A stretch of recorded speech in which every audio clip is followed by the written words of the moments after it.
Uncertainty in position is equal to radius of the nuclei, जहाँ पे r is equal to r not a raise to power 1/3। इसके बाद तो इसके अंदर क्या है, न्यूट्रॉन्स एंड प्रोटॉन्स है। तो हमें न्यूट्रॉन एंड प्रोटॉन का अगर मोमेंटम निकालना हो तो उसके लिए अनसर्टेनिटी इन मोमेंटम निकाल लेंगे, जो कि मोमेंटम के बराबर होगी, और ये आएगा h cut over del x, यानी कि h कट अपॉन r। तो हम कह सकते हैं कि आपकी जो मोमेंटम होगा न्यूक्लियॉन्स का, उसकी वैल्यू ये आएगी, यानी कि momentum is directly proportional to a to power minus 1/3। अब हम ये कह रहे हैं कि जो अनसर्टेनिटी प्रिंसिपल है,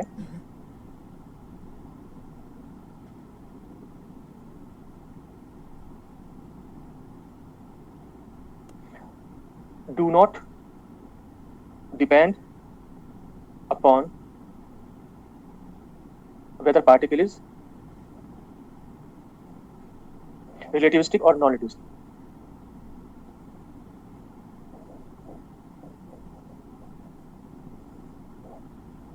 तो मोमेंटम का फॉर्मूला आप ऐसे निकालोगे, अनसर्टेनिटी इन मोमेंटम या momentum is equal to this, particle चाहे रिलेटिविस्टिक हो या नॉन रिलेटिविस्टिक हो। लेकिन अगर हम काइनेटिक एनर्जी की बात करें तो काइनेटिक एनर्जी में हमें देखना पड़ेगा पार्टिकल रिलेटिविस्टिक है या नॉन रिलेटिविस्टिक, उसमें काइनेटिक एनर्जी में डिफरेंस आएगा। तो काइनेटिक एनर्जी हम निकालेंगे इन terms of above calculated momentum. तो जो मोमेंटम आपने ऊपर निकाल लिया उसके टर्म्स में काइनेटिक एनर्जी की बात करेंगे। तो सबसे पहले बात करेंगे नॉन रिलेटिविस्टिक। अगर पार्टिकल नॉन रिलेटिविस्टिक है तो हमें पता है काइनेटिक एनर्जी हो जाती है हाफ एम वी स्क्वायर, या मोमेंटम की टर्म्स में पी स्क्वायर ओवर 2m। तो यह आंसर जाएगा, या अनसर्टेनिटी मोमेंटम का square over 2m, where m is the mass of the particle. लेकिन अगर हम बात करें रिलेटिविस्टिक की, तो उस केस में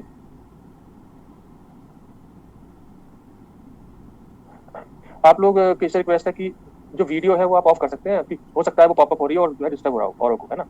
तो अब हम करते हैं रिलेटिविस्टिक। तो रिलेटिविस्टिक में क्या है कि अगर हमें काइनेटिक एनर्जी चाहिए तो हमें पता है कि टोटल एनर्जी होती है rest mass energy plus kinetic energy.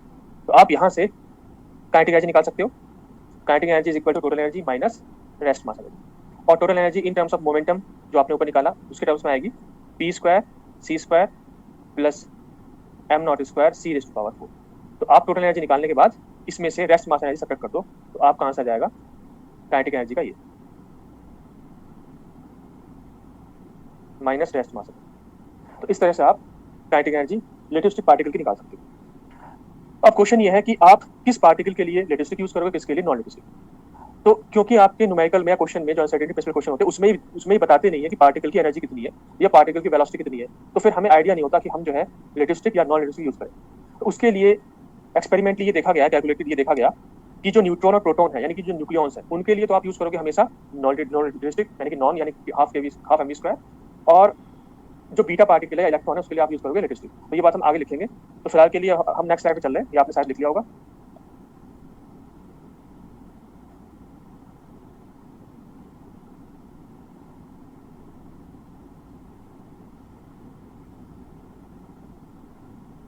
यहाँ पे आप लिखो for nucleons neutron and proton inside nucleus use non relativistic. ऐसा हम क्यों कर रहे हैं, क्योंकि as kinetic energy of nucleons is less than rest mass energy of nucleons. तो अगर प्रोटॉन की बात करें तो उसकी रेस्ट मास एनर्जी 938.3 MeV/c² होती है, और न्यूट्रॉन की बात करें तो उसका मास या रेस्ट मास होता है 939.6 MeV/c²। तो ये देखा गया कि जो काइनेटिक एनर्जी न्यूक्लियॉन्स की होती है वो इतनी ज़्यादा नहीं होती है। कितनी होती है उस पर भी हम आएंगे, कैलकुलेट करेंगे, ठीक है। अगर न्यूमेरिकल कुछ आता है तो उसके लिए कैलकुलेट करेंगे। तो काइनेटिक एनर्जी क्योंकि कम होती है न्यूक्लियॉन्स की as compare to rest masses, so we can use non relativistic in case of neutron and proton, जिसे हम कह रहे हैं न्यूक्लियॉन्स। लेकिन अगर हम बात करें बीटा पार्टिकल्स की, इलेक्ट्रॉन या बीटा पार्टिकल इलेक्ट्रॉन्स ही होते हैं, बट हाईली एनर्जेटिक इलेक्ट्रॉन्स होते हैं, और ये फॉर्म इनसाइड न्यूक्लियस होते हैं। तो हम बात कर रहे हैं फॉर बीटा पार्टिकल्स या इलेक्ट्रॉन्स इनसाइड न्यूक्लियस। इसके लिए आप यूज करोगे relativistic. as beta particles have large kinetic energy as compared to their rest masses. तो इनका रेस्ट मास कितना होता है 0.511 MeV/c²। और काइनेटिक एनर्जी अगर हम बात करें तो काइनेटिक एनर्जी बीटा पार्टिकल्स की फ्यू फर्मी हो सकती है, 1 Fermi to let's say 4-5 Fermi, तो वो जो है 0.5 से ज्यादा है। तो ऐसे केस में हम कह सकते हैं कि इनकी जो काइनेटिक एनर्जी है वो ज्यादा है और उसमें हम काइनेटिक एनर्जी या वेलोसिटी की बात है, तो ऐसे केस में हम लेटिव स्टिक यूज करेंगे। तो अब हम क्वेश्चंस पे आते हैं, ठीक है। तो इस पे कैसे क्वेश्चन हम करेंगे, तो अब हम नेक्स्ट स्लाइड पे चल रहे हैं। केवल ये ध्यान रखना है न्यूट्रॉन प्रोटॉन या न्यूक्लियॉन्स है तो नॉन लेटिव स्टिक काइनेटिक एनर्जी, और अगर इलेक्ट्रॉन्स यानी कि बीटा पार्टिकल्स हैं इनसाइड न्यूक्लियस तो वो लेटिव स्टिक। अब देखो ये क्वेश्चन है, ये मैं आपको बता दूं कौन से पेज नंबर पे है। ये है आपका page number 16 question number 5, page 16 question number 5। तो यहाँ पे शायद दिख नहीं रहा होगा, तो मैं थोड़ा पढ़ के बता देता हूँ, ये थोड़ा ऊपर इसके नीचे आ रहा है, अगर पता नहीं आपको भी दिख रहा है नहीं दिख रहा। तो यहाँ पे देखते हैं क्वेश्चन आपकी बुकलेट में भी है। तो क्वेश्चन क्या है, the mean kinetic energy of the nucleon in a nucleus of atomic weight A. यहाँ पे एटॉमिक वेट का है, लेकिन जैसे हमने कहा कि एटॉमिक वेट एवरेज होता है, लेकिन हम इसे मास नंबर ए मानेंगे क्योंकि ये मास नंबर ए ही जो है उसके लिए ही बात करना चाह रहे हैं। तो यहाँ पे हमसे पूछा है कि kinetic energy of nucleon varies as A raise to power n. इन्होंने कहा कि ये वेरी करती है A raise to power n. तो क्वेश्चन है कि एन की वैल्यू क्या है अप टू 2 डेसिमल प्लेसेस। तो कैसे करेंगे, तो इसके लिए मैंने आपको बता दिया कि मोमेंटम कैसे निकालेंगे। तो किसी भी न्यूक्लियस में, या ये भी लिखा इन ए न्यूक्लियस, तो हमें पता है किसी भी न्यूक्लियस में डेल्टा एक्स होगा आर के बराबर, डेल्टा पी या मोमेंटम हो जाएगा H cut upon delta x, यानी कि एच कट अपॉन आर के बराबर। उसको हमने मास नंबर ए की टर्म्स में लिख लिया। तो सभी का आंसर सही आ रहा है विद नेगेटिव साइन आ रहा है, ठीक है। तो अब यहाँ पे काइनेटिक एनर्जी क्या आएगी, तो kinetic energy non relativistic use करेंगे P²/2m। तो अगर इसका स्क्वायर करेंगे तो हम कह सकते हैं कि kinetic energy is proportional to momentum का स्क्वायर, या kinetic energy is proportional to A raise to power -2/3। अगर इसे हम इससे कंपेयर करें तो n की वैल्यू हो जाएगी -2/3, या कह सकते हैं -0.66 या -0.67। तो आपको एग्जाम में विद माइनस साइन लिखना है 66 या 67 अप टू 2 डेसिमल प्लेस। तो इसका आंसर ये हो गया। अब हम नेक्स्ट स्लाइड पे चल रहे हैं। इसमें मैंने आपसे पहले बताया था कि जो मीन है आप मीन नहीं निकाल सकते, तो मीन आप मत निकालो। जितने सभी न्यूक्लियॉन्स को मानो कि वो सब करीब करीब बराबर काइनेटिक एनर्जी रखते हैं, ठीक है। तो आप मीन नहीं निकाल पाओगे, मतलब मीन को निकालने के लिए मेथड नहीं है हमारे पास। हम आइडिया दे सकते हैं कि काइनेटिक एनर्जी कितनी हो सकती है, किस रेंज में हो सकती है। हम ये तो बता सकते हैं कि लाइटर न्यूक्लियाई में रेडियस कम होगा, लार्जर न्यूक्लियाई में रेडियस ज्यादा होगा, तो उनके करस्पॉन्डिंग हम बता सकते हैं काइनेटिक एनर्जी कम से कम कितनी हो सकती है, ज्यादा कितनी हो सकती है। तो मीन निकालना इतना आसान नहीं है। तो यहाँ भले इन्होंने मीन यूज किया हो, लेकिन हमें मीन हम नहीं निकाल पाएंगे। तो अल्टीमेटली एक ही डिपेंडेंसी देखनी है, वो हमने यहाँ पे निकाली। अब नेक्स्ट स्लाइड में देखिए, अब ये क्वेश्चन आपको करना है, use uncertainty relation to estimate the kinetic energy of the nucleons. The nuclear radius is about 8 × 10⁻³ centimetre और मास ऑफ द न्यूक्लियन दे रखा है 940। तो अभी तक तो हमने केवल मास नंबर पे डिपेंडेंसी निकाली थी, लेकिन अब हमें एग्जैक्ट निकालना है kinetic energy of the nucleons MeV में कितनी होगी। तो इसे कैसे निकालेंगे, तो हमारे पास फॉर्मूला तो वही है और न्यूक्लियन की बात हो रही है, तो P²/2m से करेंगे। तो यहाँ पे डेल्टा एक्स हो जाएगा आपका 8 × 10⁻³ सेंटीमीटर है, जो कि 8 × 10⁻⁻15 मीटर्स है, जिसे आप कह सकते हैं 8 फेम्टोमीटर। अनसर्टेनिटी मोमेंटम या मोमेंटम की वैल्यू आएगी h cut over del x. अब यहाँ पे देखो ध्यान से देखना, जो मैं क्या कर रहा हूँ अब यहाँ पे। अब आप क्या करो कि इसमें c की मल्टीप्लाई कर दो और c से डिवाइड कर दो, तो ये हो जाएगा h कट c और ये हो जाएगा डेल एक्स इंटू सी। तो इसकी वैल्यू हो जाएगी आपकी 197.3 और ये MeV फर्मी में है, और यहाँ पे आएगा 8 फर्मी डेल एक्स की वैल्यू। तो फेम्टोमीटर से फेम्टोमीटर कैंसिल हो जाएगा, तो आपको बचेगा 1, या इसको कैलकुलेट कर लो 24.6 MeV। तो आपका मोमेंटम तो आ गया ये, तो सॉरी MeV/c के टर्म्स में आएगा MeV/c, ठीक है। तो अल्टीमेटली आपने यहाँ से पीसी की वैल्यू निकाल ली 24.6 MeV, ठीक है। अब यहाँ से आप क्या करोगे, अब काइनेटिक एनर्जी को निकालेंगे। देखो ध्यान से सुनना, अगर अगर ये नॉन रिलेटिविस्टिक करेंगे तो पीसी को कैसे यूज करेंगे, और रिलेटिविस्टिक में तो आपको पता ही है कि एनर्जी के फॉर्मूले में पीसी आता है, पी स्क्वायर सी स्क्वायर, वहां डायरेक्ट कर देंगे वैल्यू। तो अब बात कर रहे हैं नॉन रिलेटिविस्टिक की, तो पी स्क्वायर अपॉन 2m, ठीक है। यहाँ पे m की वैल्यू दे रखी है। अब यहाँ पे क्या करो आप, फिर से यहाँ पे आप जो है सी स्क्वायर की मल्टीप्लाई और सी स्क्वायर से डिवाइड कर दो, तो इससे क्या होगा, तो एक तरह से पीसी का स्क्वायर है, इसकी वैल्यू आपको पता है, आपने निकाली, और यहाँ पे है 2mc स्क्वायर। पीसी की वैल्यू रखो 24.6 स्क्वायर, और नीचे देखो क्या है 2 इंटू मास आपको दे रखा है एमईवी बाई सी स्क्वायर में, तो वो रख दो 940 एमईवी बाई सी स्क्वायर, और सी स्क्वायर में मल्टीप्लाई कर दो, तो ये जो है सी स्क्वायर कैंसिल हो जाएगा आपका। तो मास आपका एमईवी बाई सी स्क्वायर में है और सी स्क्वायर की मल्टीप्लाई आपकी हो गई।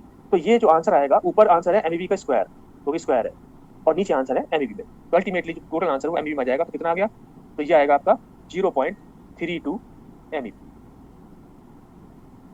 ठीक है। तो हम कह सकते हैं कि जो काइनेटिक एनर्जी है न्यूक्लियॉन की, अगर 8 फर्मी रेडियस है तो उसके लिए बहुत कम है, 0.32 एमईवी है। अब हम आगे चल रहे हैं, नेक्स्ट स्लाइड पे चलें।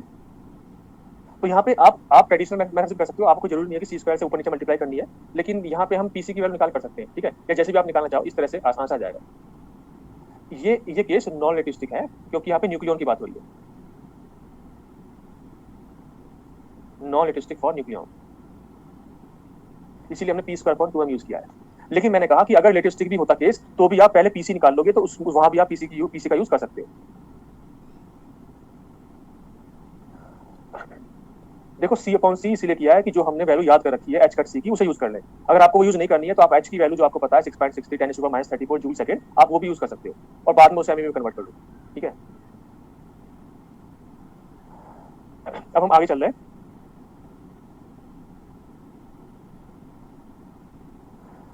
अब हमें जो आप क्वांटम में पढ़ते हो वो करना है। क्वेश्चन ये है कि वाई इलेक्ट्रॉन, या कह सकते हैं beta particle, can not reside inside nucleus. तो अब हम बीटा पार्टिकल के लिए करेंगे और यूज करेंगे रिलेटिविस्टिक। तो अब जब इलेक्ट्रॉन की बात करें तो अब यहाँ पे हम ये कह सकते हैं कि जो आपका जो न्यूक्लियस है वो डिफरेंट साइजेस का होता है। लेट से एक न्यूक्लियस स्मॉल है, यहाँ पे रेडियस कम से कम लेट से 1 फर्मी के ऑर्डर का है, और एक न्यूक्लियस आपका लार्ज है, और यहाँ पे हम मान रहे हैं कि रेडियस आपका लेट से 10 फेम्टोमीटर का है। और हम दोनों के लिए हम क्या निकालेंगे, kinetic energy of the electron निकालेंगे, कि स्मॉलर न्यूक्लियाई में कितनी काइनेटिक एनर्जी होगी और लार्जर न्यूक्लियाई में कितनी होगी, ठीक है। क्योंकि आपके पास डिफरेंट साइजेस ऑफ न्यूक्लियाई हैं, तो उन डिफरेंट साइज के लिए डिफरेंट काइनेटिक एनर्जी आएगी। तो अब हम पहले की तरह करेंगे। तो सबसे पहले अगर हम बात करें केस ए की, let's say this is case A and this is case B. तो अगर हम केस ए की बात करें, इसके लिए डेल्टा एक्स हो जाएगा 1 फेम्टोमीटर, और मोमेंटम आएगा आपका अनसर्टेनिटी मोमेंटम के बराबर h cut by del x. अब यहाँ पे आपने क्या किया, सी से मल्टीप्लाई, सी से डिवाइड क्यों किया, क्योंकि आप एच कट सी की वैल्यू डायरेक्टली रखना चाह रहे हो। तो एच कट सी की वैल्यू हो गई 197.3 MeV fermi, divide by del x 1 femtometre into C. तो यहाँ से जो वैल्यू आएगी वो आपकी हो गई, तो पीसी की वैल्यू आ गई 197.3 एमईवी। अब क्योंकि हमने कहा कि इलेक्ट्रॉन या बीटा पार्टिकल के लिए आप यूज करोगे relativistic case,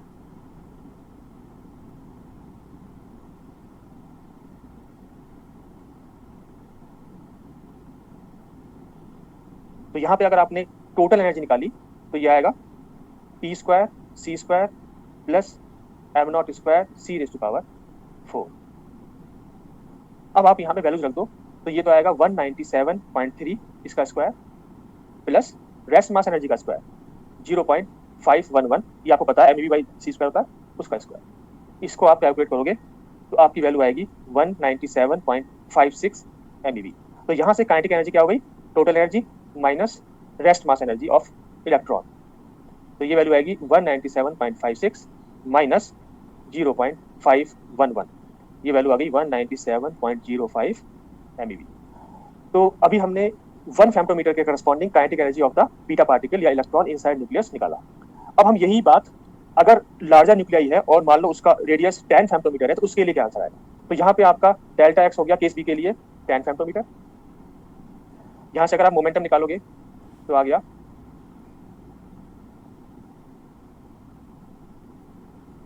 197.3 MeV Fermi over 10 फेम्टोमीटर into C. तो ये वैल्यू आ रही है आपकी 19.73 MeV। पीसी की वैल्यू आ गई इतना, 10 टाइम्स रिड्यूस हो गई। तो इसके करस्पॉन्डिंग अगर आप एनर्जी निकालोगे तो ये वैल्यू आएगी पीसी का स्क्वायर यानी कि 19.73 का square plus rest mass of electron का स्क्वायर। तो टोटल एनर्जी आ रही है आपकी 19.99। ठीक है, इतनी आ रही है, ये ऑलमोस्ट 20 MeV आ रही है। तो यहाँ से काइनेटिक एनर्जी आएगी 20 माइनस 0.511, या आप कह सकते हो 19.48 MeV। तो आप देख सकते हो kinetic energy of the beta particle या electron for different size of nuclear कितना हो गया, 19.48 है, यानी जितना बड़ा रेडियस है उतना उसकी काइनेटिक एनर्जी कम है, और लार्जर के लिए 197। तो आपकी रेंज कहाँ से कहाँ तक हो गई, आपकी रेंज हो गई एक तरह से 19.48 से 197.05 MeV ऑफ काइनेटिक एनर्जी।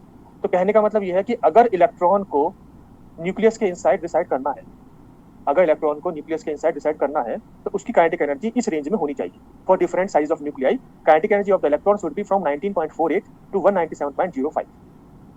लेकिन अब क्वेश्चन ये है कि why electron can not reside inside nucleus. तो इसका आंसर ये है, लेकिन एक्सपेरिमेंटली ये देखा गया कि जो भी बीटा पार्टिकल्स न्यूक्लियस के अंदर से बाहर निकल रहे हैं उनकी काइनेटिक एनर्जी फ्यू MeV होती है, यानी कि 4-5 MeV तक ही होती है मैक्सिमम, इससे ज्यादा नहीं होती है। लेकिन अगर इलेक्ट्रॉन को इनसाइड रिसाइड होना है तो उसकी काइनेटिक एनर्जी 19.48 से 197 होनी चाहिए, जो कि एक्सपेरिमेंटली नहीं मिल रही है, और इसीलिए इलेक्ट्रॉन रिसाइड नहीं रहता है, वो बनने के बाद न्यूक्लियस से बाहर निकल जाता है। ठीक है, तो इस बात को हम नेक्स्ट स्लाइड पे लिखें। अच्छा, एक चीज और है कि ये जो अभी हमने निकाला है, ये जो अभी हमने निकाला है आंसर 1 फेम्टोमीटर के लिए क्या निकाल दिया, 1 फेम्टोमीटर के लिए निकाल दिया 197.05 MeV।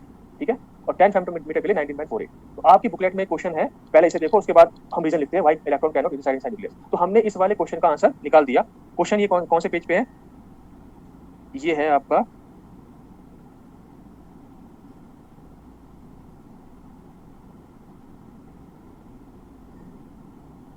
ये है page number 20, page 20 question number 5। इसका आंसर भी हम लास्ट स्लाइड में लिख चुके हैं। क्या है इसका क्वेश्चन, क्या है, पेज 20 क्वेश्चन नंबर 5। तो क्वेश्चन ये है, a nucleus has a size of 10⁻⁻15 metres. तो यहाँ पे जो साइज है 10⁻⁻15 मीटर्स है, तो इसे आप कह सकते हो कि ये जो है डेल एक्स है, अनसर्टेनिटी इन पोजीशन है। और यहाँ बात किसकी हो रही है, अब यहाँ पे नेक्स्ट सेंटेंस ये है, consider an electron bound with in the nucleus. यहाँ बात हो रही है इलेक्ट्रॉन की, consider an electron bound inside the nucleus. तो अब क्वेश्चन ये है, the estimated energy of this electron is of the order of. तो एनर्जी का मतलब काइनेटिक एनर्जी, काइनेटिक एनर्जी। तो अभी हमने निकाला कि अगर डेल्टा एक्स 1 फेम्टोमीटर है तो उसकी काइनेटिक एनर्जी कितनी आई, तो काइनेटिक एनर्जी आ गई 197.3 MeV।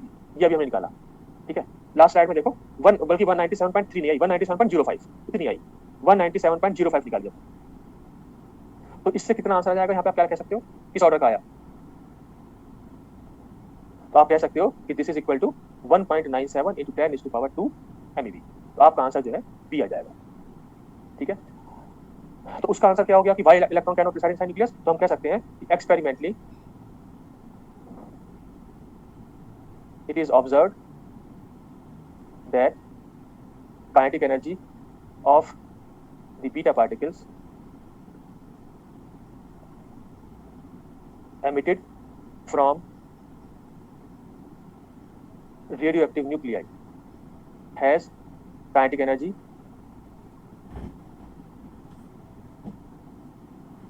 of the order of few femtometers, few MeV। तो बहुत कम एनर्जी होती है, जितनी हमने निकाली उतनी नहीं होती है, few MeV होती है। हम कह सकते हैं 1 to let's say 5 MeV depending on the radioactive nuclei. तो डिफरेंट न्यूक्लियाई में डिफरेंट काइनेटिक एनर्जी होती है। तो लेट्स से 1 to 5 MeV होती है। लेकिन हमने जो कैलकुलेट किया अनसर्टेनिटी प्रिंसिपल से, उसका रेंज थी अबाउट 20 to 197। तो अगर रिसाइड होना है तो इतनी होनी चाहिए 20 to 197, जबकि इतनी नहीं है। तो इसीलिए वो क्या करता है, तो फिर वो वहां पे रिसाइड नहीं करता, वो जो है बनने के बाद बाहर निकल जाता है, बाहर एग्जिट कर जाता है।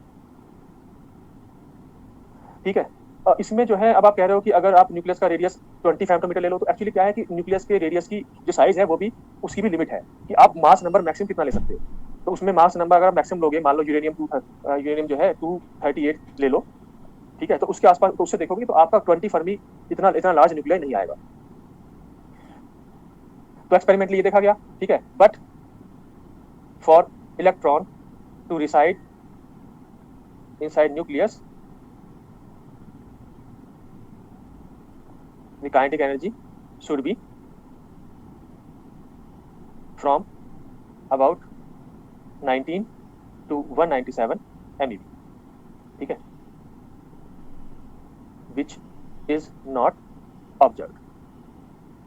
Thus, electron cannot reside inside nucleus. बाकी जो डिटेल है अनसर्टेनिटी प्रिंसिपल की वो आप क्वांटम में पढ़ोगे, ठीक है। तो ये हो गया। अब हम आगे चलते हैं और नेक्स्ट क्वेश्चन देखते हैं।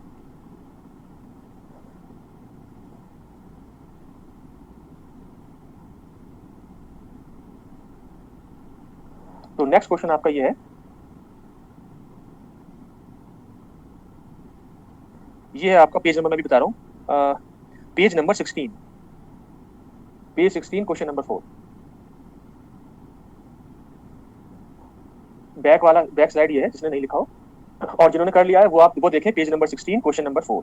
तो ये क्वेश्चन जो है पार्टिकल इन बॉक्स का है, क्वांटम का है, और क्वांटम वाला ही फॉर्मूला यूज होगा, पर क्योंकि इस बुकलेट में है तो मैंने सोचा ये भी करा दें, अदरवाइज आपको क्वांटम की बुकलेट में भी ये क्वेश्चन मिल जाना चाहिए।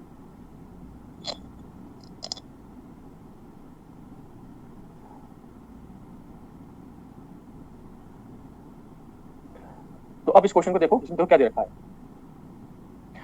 ए proton confined to a cubic box, a proton confined to a cubic box whose sides have length 10 to the power minus 12 meters. What is the minimum kinetic energy या minimum word user kinetic energy निकालनी of the proton? The mass of the proton is 1.67 10 to the power minus 27 kg और Planck constant आपको देखा है और आपको joule में निकालना है, एमईवी में नहीं निकालना है। तो कैसे करेंगे, तो यहाँ पे मिनिमम काइनेटिक एनर्जी पूछिए, तो ऐसे मानिए कि आप ग्राउंड स्टेट निकालेंगे, ठीक है। तो यहाँ पे सॉल्यूशन अगर हम करें तो यहाँ पे पार्टिकल इन बॉक्स की बात करें और क्यूबिक बॉक्स है, तो मिनिमम काइनेटिक एनर्जी पूछिए, तो मिनिमम काइनेटिक एनर्जी पूछिए, तो इसका मतलब हम ग्राउंड स्टेट एनर्जी निकालेंगे। और जो हम फॉर्मूला यूज करते हैं, अब यहाँ पे क्या है कि यहाँ पे पोटेंशियल दे नहीं रखा है, तो हम ये मान लें कि पोटेंशियल एनर्जी 0 है, मतलब पोटेंशियल 0 है, ठीक है। तो उससे क्या होगा, क्योंकि ये दे नहीं रखा, तो हम ये मान रहे हैं कि इस क्यूबिक बॉक्स में इस तरह से है, तो टोटल जो हमारी एनर्जी, तो इसका मतलब काइनेटिक एनर्जी जो है हमारी टोटल एनर्जी के बराबर हो जाएगी, ठीक है। उसका फॉर्मूला हमारा हो गया n²h² ml²। एच कट में भी फॉर्मूला है और आप जो है एच में भी यूज कर सकते हो। तो यहाँ पे फॉर्मूला हमने लिखा n²h² ml²। ये फॉर्मूला आप क्वांटम में पढ़ लोगे, जिन्हें नहीं पता होगा, ठीक है। तो वैसे तो आपने पढ़ रखा होगा एमएससी में या बीएससी में भी हमने पढ़ रखा है। और यहाँ पे क्योंकि 3 डायमेंशन बॉक्स है, तो n² की वैल्यू होती है nx² + ny² + nz², h²/8 ml²। और एक चीज और है, क्योंकि क्यूबिक बॉक्स है, तो इसलिए lx, ly और lz को हमने l ले लिया, सबको बराबर माना, इसलिए हमने यहाँ पे l लिख दिया। अदरवाइज फॉर्मूला होता है nx²/lx² + ny²/ly² + nz²/lz²। अब यहाँ पे बात करें मिनिमम की, तो फॉर मिनिमम, और आपको पता है कि ये जो nx, ny, nz है, इनकी वैल्यू मिनिमम 1 होनी चाहिए, आप यहाँ पे 0 नहीं लिख सकते, मिनिमम के लिए 1 होगी। तो nx, ny और nz की वैल्यू मिनिमम के लिए आप 1 लिखोगे, इससे nx², ny² और nz² की वैल्यू आपको 3 हो जाएगी। अब आप जो है फॉर्मूले में रख दो वैल्यू और आंसर निकाल दो। तो ये आ जाएगा सबसे पहले 3 की मल्टीप्लाई h² में, h की वैल्यू दे रखी है 6.63 10 to the power minus 34, इसका स्क्वायर, क्योंकि हमें जूल में चाहिए तो हमने जूल सेकंड वाला जो यहाँ पे वैल्यू दे रखी है वो हमने यूज करी।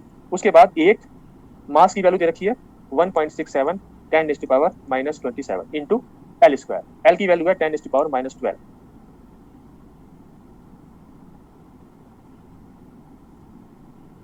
तो कितना आंसर आ रहा है ये देखो, तो क्या आंसर हो गया,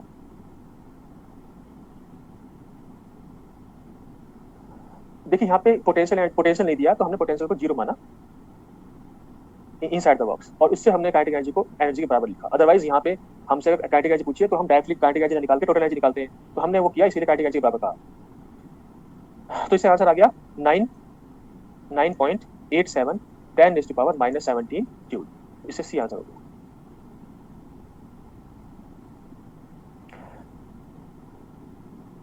अब हम नेक्स्ट क्वेश्चन पे चलते हैं।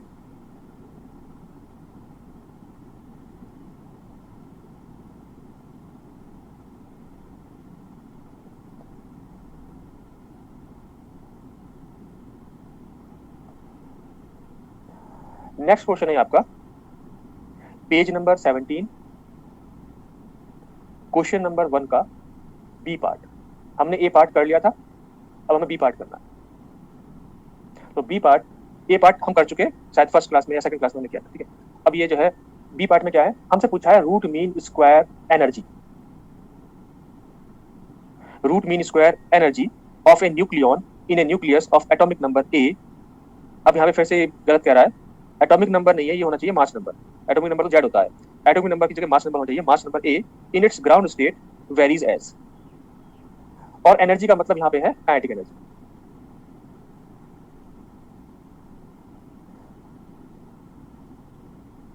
तो इसे कैसे करेंगे? तो सबसे पहले मैंने आपसे कहा था कि हम मीन नहीं निकाल पाएंगे, ठीक है, तो सबको बराबर मान रहे हैं तो मीन हम निकाल पाएंगे। तो अब हमें करना है RMS, root mean square kinetic energy, ये निकालना है। RMS energy, RMS kinetic energy. तो इसका मतलब आप बैक टू फ्रंट चलो, पहले काइनेटिक एनर्जी मानो, काइनेटिक एनर्जी को मैं के से नोट किया, उसका कर दो स्क्वायर, फिर उसका मीन और फिर उसका रूट, हमें ये निकालना है।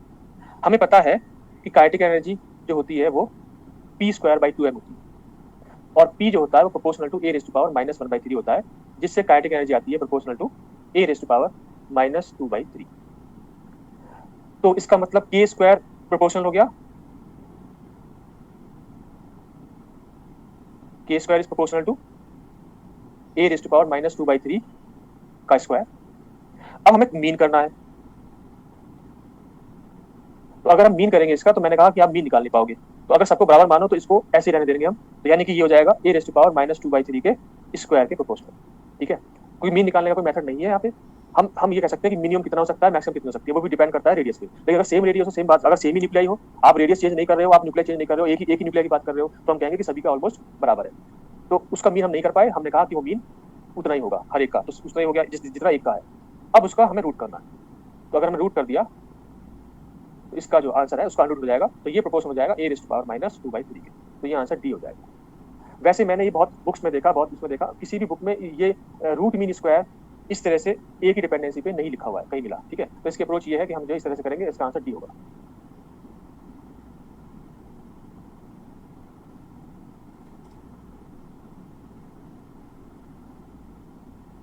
अब हम नेक्स्ट स्लाइड पे चले।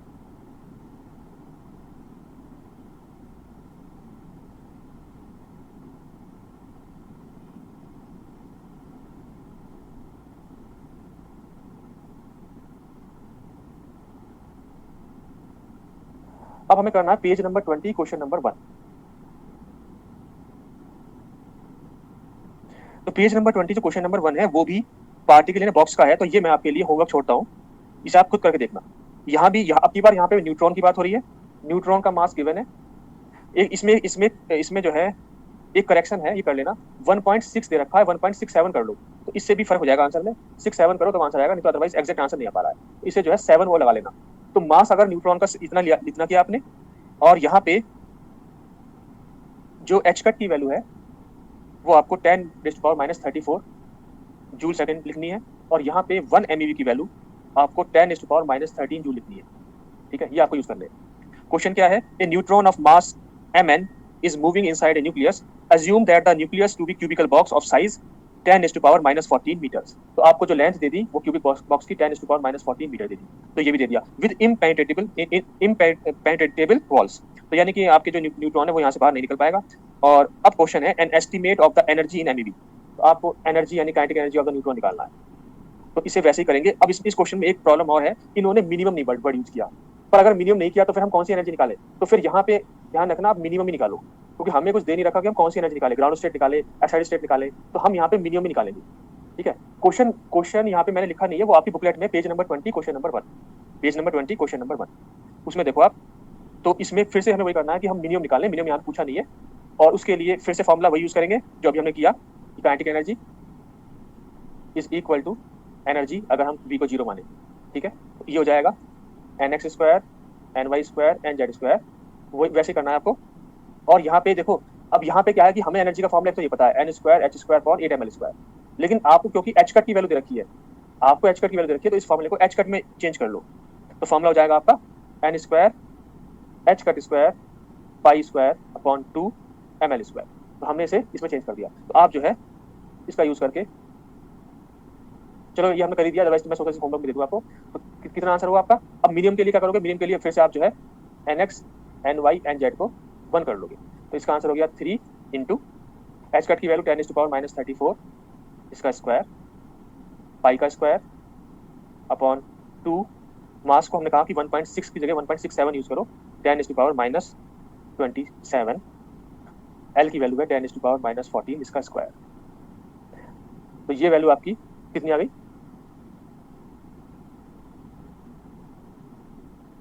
तो देखो, जिनके पास बुकलेट नहीं है वो आप जो है मैनेजमेंट या ऑफिस में कह के बुकलेट मंगा लो, मतलब सॉफ्ट कॉपी मंगा लो, अगर हार्ड कॉपी नहीं है नहीं तो हार्ड कॉपी मंगा लो अगर हो पाए तो, ठीक है।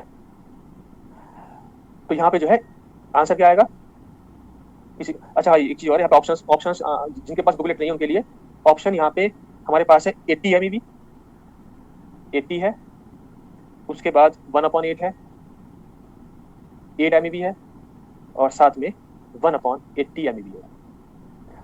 तो इसका ऑप्शन 8.85 आ रहा है, यानी कि ऑप्शन नंबर सी हो जाएगा।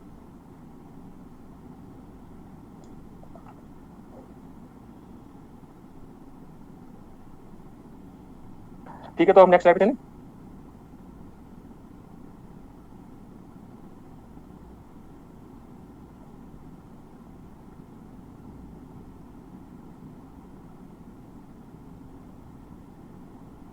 नेक्स्ट क्वेश्चन आपका ये है, ये भी पेज नंबर 20 पे है, पेज नंबर 20 क्वेश्चन नंबर 4।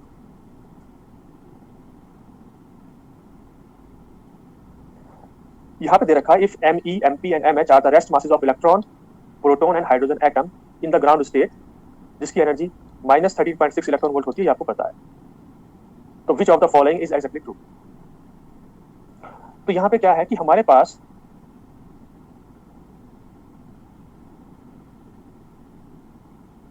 हाँ, हमने यही कहा है कि पार्टिकल बॉक्स में आप क्यूबिक वाला फॉर्मूला लगाओगे जो आप क्वांटम में पढ़ते हैं, ठीक है।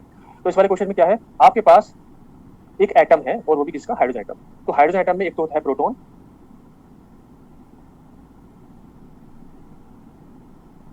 And proton is surrounded by electron. इस इलेक्ट्रॉन की जो एनर्जी होती है वो होती है -13.6/n² इलेक्ट्रॉन वोल्ट में, लेकिन ग्राउंड स्टेट एनर्जी जो होती है वो होती है -13.6।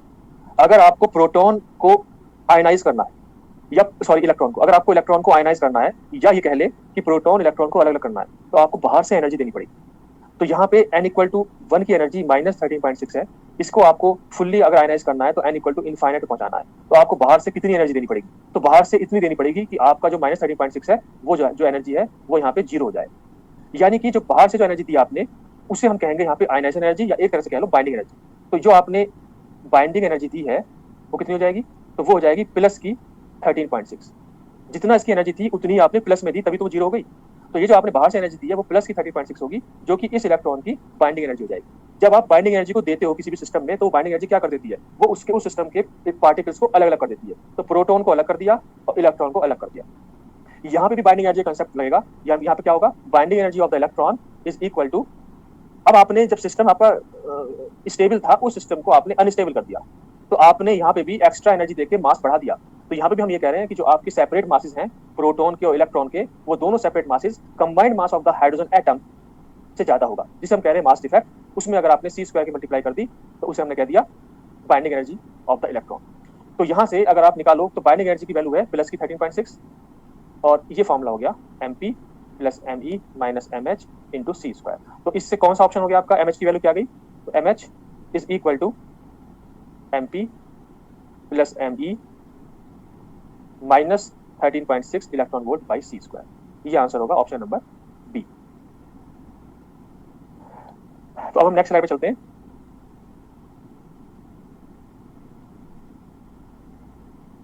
देखिए, जिन्हें स्क्रीन नहीं दिख रही है हो सकता है उनका नेट की प्रॉब्लम हो, मेरे ख्याल से बाकी सबको दिख रही है।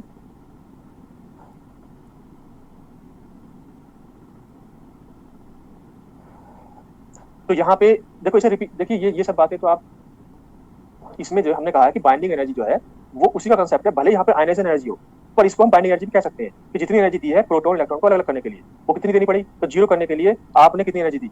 तो आपने जो दी है दोनों एनर्जी, जो आपकी जो आपका एनर्जी लेवल्स दे रखे हैं उन दोनों का एनर्जी डिफरेंस En - E1 आपने बाइंडिंग एनर्जी दे दी है, और En कितना है 0, E1 कितना है -13.6। तो आपने प्लस की 13.6 दी है, इसीलिए हमने बाइंडिंग एनर्जी में 13.6 प्लस के साथ लिखा है। और इससे आंसर ही आया। अब हम आगे चल रहे हैं। जो भी पर्सनल क्वेश्चन है वो फिर आप क्लास के बाद पूछ लेना, और स्लाइड नंबर यहाँ पे लिखे हुए आप इसे नोट करते रहो कि स्लाइड नंबर किस पे आपको क्वेश्चन पूछना है। अब हम नेक्स्ट स्लाइड पे चल रहे हैं। अब हमें करना है page number 20, question number 2। Question क्या है, आप अपनी बुकलेट में देखो, पेज नंबर 20, क्वेश्चन नंबर 2। और एक चीज और है, मैं फिर से कह रहा हूँ, जिसपे बुकलेट नहीं है वो आप जो है रिक्वेस्ट करके कहो कि बुकलेट हमें मिल जाए, अच्छा है, क्योंकि आपको प्रैक्टिस केवल इसकी बात नहीं है कि यहाँ पे हमें क्लास करनी है, आपको प्रैक्टिस भी तो करनी है। और कुछ क्वेश्चन हम आपके लिए भी छोड़ देते हैं कि भाई ये कर लेना, तो बिना बुकलेट के आप कैसे करोगे? तो आप बुकलेट मंगा लो, उससे सही रहेगा। और अगर उसकी सॉफ्ट कॉपी मिले तो उसे प्रिंट आउट करा के आपको रख लो, उसमें आपको आइडिया रहेगा कौन कौन से क्वेश्चन हो चुके हैं, कौन से रह गए हैं। अब देखो इसका क्वेश्चन क्या है, according to the uncertainty principle, जिसके पास नहीं है उनके लिए मैं पढ़ रहा हूँ। According to uncertainty principle, the kinetic energy of the electron confined to a spherical region of volume. अब की बार फिर से बात हो रही है कि हमारे पास इलेक्ट्रॉन है और इलेक्ट्रॉन कन्फाइंड है स्फेरिकल रीजन में। Electron is confined inside spherical region, और स्फेरिकल रीजन का जो वॉल्यूम है वो दे दिया है, of volume v equal to 10⁻³ metre cube. तो आपसे पूछा है अनसर्टेनिटी प्रिंसिपल का यूज करके, अकॉर्डिंग टू अनसर्टेनिटी प्रिंसिपल आपसे पूछा है kinetic energy of the electron कितनी होगी, what will be the kinetic energy of the electron. तो हमने कहा था कि अगर इलेक्ट्रॉन की बात हो रही है तो आप रिलेटिविस्टिक यूज करोगे। तो यहाँ पे आप कैसे करोगे, अगर आपको वॉल्यूम v दे रखा है और ये स्फेरिकल रीजन है, तो हम कह सकते हैं कि this volume is equal to 4/3 πr³। तो यहाँ से आप रेडियस निकाल लो, जो रेडियस आएगा वो आएगा 3 इंटू वॉल्यूम अपॉन 4π⁻⁴ इसे आप कैलकुलेट करो कितना आंसर आएगा।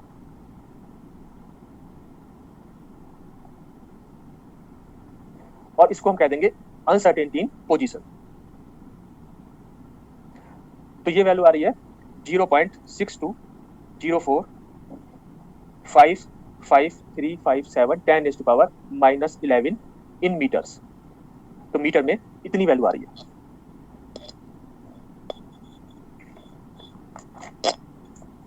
तो इसे आप क्या करो, इसे फेम्टोमीटर में चेंज कर दो। तो ये वैल्यू हो गई, फेम्टोमीटर में चेंज करने के लिए 10⁻15 की मल्टीप्लाई कर दो, तो ये आ जाएगा 6204.55357 फेम्टोमीटर। ठीक है, तो अब ये ध्यान रखना कि 6000 फेम्टोमीटर है, इसका मतलब अब आप क्वेश्चन ये करोगे कि इतना बड़ा तो न्यूक्लियस होता नहीं है, हमने भी कहा था टेंथर्मी का होता है। तो यहाँ पे उसने न्यूक्लियस कहा भी नहीं है, उसने केवल कहा है स्फेरिकल रीजन, तो वो न्यूक्लियस की बात नहीं कर रहा है क्योंकि इतना बड़ा न्यूक्लियस होता नहीं है। ठीक है, तो स्फेरिकल रीजन है जिसका रेडियस इतना है। अब हम यहाँ बात करेंगे अनसर्टेनिटी इन मोमेंटम की, या एक तरह से मोमेंटम की, तो वो हो गया h/del(x), और आपको आंसर चाहिए किसमें, जूल में। तो आप क्या करो, पहले एमईवी में निकाल लो और उसके बाद जूल में निकाल लेंगे। तो इसमें आपने क्या किया, सी से मल्टीप्लाई, सी से डिवाइड, तो ऊपर आपका आ गया 197। इसको इसे कैलकुलेट करना, ये मैंने कर नहीं रखा, इसका मैंने सॉल्यूशन निकाल नहीं रखा, आप कैलकुलेटर से निकालना 197.3, ये तो हो गया एमईवी फर्मी में, और नीचे आएगा डेल एक्स की वैल्यू 6204.55357 फेम्टोमीटर और साथ में सी आ गया। तो यहाँ से आपकी जो पीसी की वैल्यू है वो हो गई 197.3 ओवर 6204.55357, ये वैल्यू है आपकी एमईवी में। तो अब आप अगर टोटल एनर्जी निकालो, हमें निकालनी काइनेटिक एनर्जी है, पर आप टोटल एनर्जी निकालोगे पहले, और ये केस है रिलेटिविस्टिक का। ठीक है, तो रिलेटिविस्टिक यूज करोगे, तो ये वैल्यू हो जाएगी p² c² plus me² c⁻⁴। तो ये आ गया 197.3 ओवर 6204.55357 इसका स्क्वायर प्लस 0.511 का स्क्वायर अंडर रूट। तो ये वैल्यू आप निकालो जितनी भी आई, ये मैंने देखो कितनी आ रही है, पीसी की वैल्यू पॉइंट जो भी है, तो पीसी की वैल्यू कितनी आई आपने लिखी 0.031799। अब आप जो है इसकी वैल्यू और बता दो एनर्जी कितनी आई।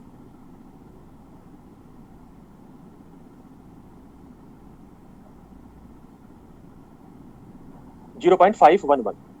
ठीक है, तो ये आ गया आपकी 0.5119। चलो हमने ये मान ली आई। अब क्या करो, आप काइनेटिक एनर्जी निकालो, तो काइनेटिक एनर्जी जाएगी 0.5198 8 लिख लेते हैं, माइनस रेस्ट मास एनर्जी 0.511। ठीक है, तो ये हो जाएगी आपकी 0.00098 एमईवी। ठीक है, तो काइनेटिक एनर्जी इतनी आ गई, आपने रेस्ट मास एनर्जी, यानी कि इसकी जो टोटल एनर्जी है वो रेस्ट मास एनर्जी से थोड़ी सी ज्यादा आई है। ठीक है,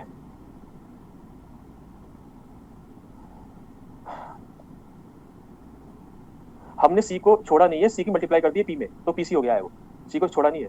तो हम पी निकाल लेते हैं, हमने पीसी लिख दिया, उस सी को मल्टीप्लाई कर दिया, तो पीसी का स्क्वायर लिख लिया, तो ये हो गया। अब ये एमईवी में है, इसे आप जूल में चेंज कर दो। तो जूल में चेंज करने के लिए 1.6 10⁻⁻13, तो ये होता है जूल पर एमईवी। तो कितना आ गया जूल में, कितना आ गया आंसर? तो ये आ गया 1.58 10⁻⁻16 जूल। तो 10 की पावर -16 का ऑर्डर आ गया। ठीक है, तो ऑप्शन कौन सा हो गया? डी हो गया, ऑप्शन नंबर डी।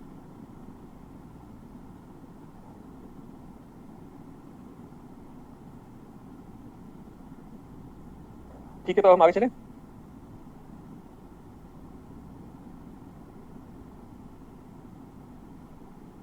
तो मैं समझता हूँ कि जो अनसर्टेनिटी प्रिंसिपल की जो क्वेश्चंस हैं वो हम सारे कर चुके हैं। उसके बाद अब हम टॉपिक चेंज करते हैं।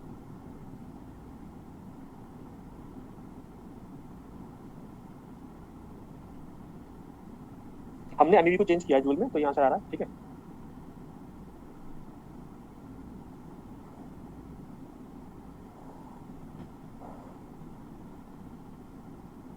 तो अब आप लिखो, युकावा मेसन थ्योरी से आने से पहले हम जो है न्यूक्लियर फोर्सेस की प्रॉपर्टीज या सैलिएंट फीचर्स लिखेंगे।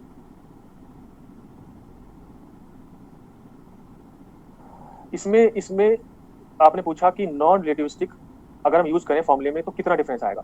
तो एक्चुअली इस वाले क्वेश्चन में तो नॉन रिलेटिविस्टिक यूज करके भी उतना ही आ रहा है। क्यों? क्योंकि इसमें काइनेटिक एनर्जी बहुत कम है, आपने बहुत बड़ा वॉल्यूम ले लिया है। अगर न्यूक्लियस लेते तो बहुत ज्यादा डिफरेंस आता। ठीक है, तो आप इसमें कंफ्यूज ना हो। जैसे मैंने कहा कि अगर इलेक्ट्रॉन की बात हो रही है तो आप रिलेटिविस्टिक यूज करो, क्योंकि वहां पे आपको बता नहीं रखा कि वेलोसिटी या उसकी काइनेटिक एनर्जी कितनी है और आपको क्या यूज करना है। और अगर न्यूक्लियन है तो आप नॉन रिलेटिविस्टिक यूज करो। अब आप लिखिए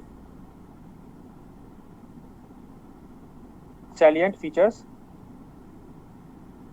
ऑफ न्यूक्लियर फोर्सेस। तो हमारे पास हमें ये पता है कि इलेक्ट्रोमैग्नेटिक फोर्स होती है, ग्रेविटेशनल फोर्स होती है, लेकिन इसके अलावा एक डिफरेंट फोर्स होती है जिसे हम न्यूक्लियर फोर्स कह रहे हैं। तो इसकी जो प्रॉपर्टीज हैं वो आपकी ग्रेविटेशनल या इलेक्ट्रोमैग्नेटिक फोर्स से डिफरेंट होती है। कुछ प्रॉपर्टीज आपको पता होंगी, जैसे सबसे फेमस जो प्रॉपर्टी है वो एक तो ये है कि ये स्ट्रॉन्गेस्ट फोर्स है।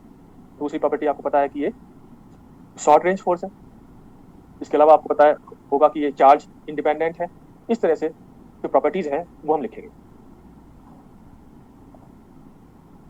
तो ये भी आपका बेसिक न्यूक्लियर प्रॉपर्टीज में आ रहा है। तो हमने अभी न्यूक्लियस की बात करी, उसकी प्रॉपर्टीज, अब हम न्यूक्लियर फोर्स की बात कर रहे हैं। तो सबसे पहले जो हेडिंग है वो आप सबसे पहले जो प्रॉपर्टी है वो हमें लिखनी है न्यूक्लियर फोर्सेस, जिसे हम एनएफ से नोट करें। तो nuclear forces are the strongest forces existing in nature. अगर हम इनकी रिलेटिव स्ट्रेंथ देखें,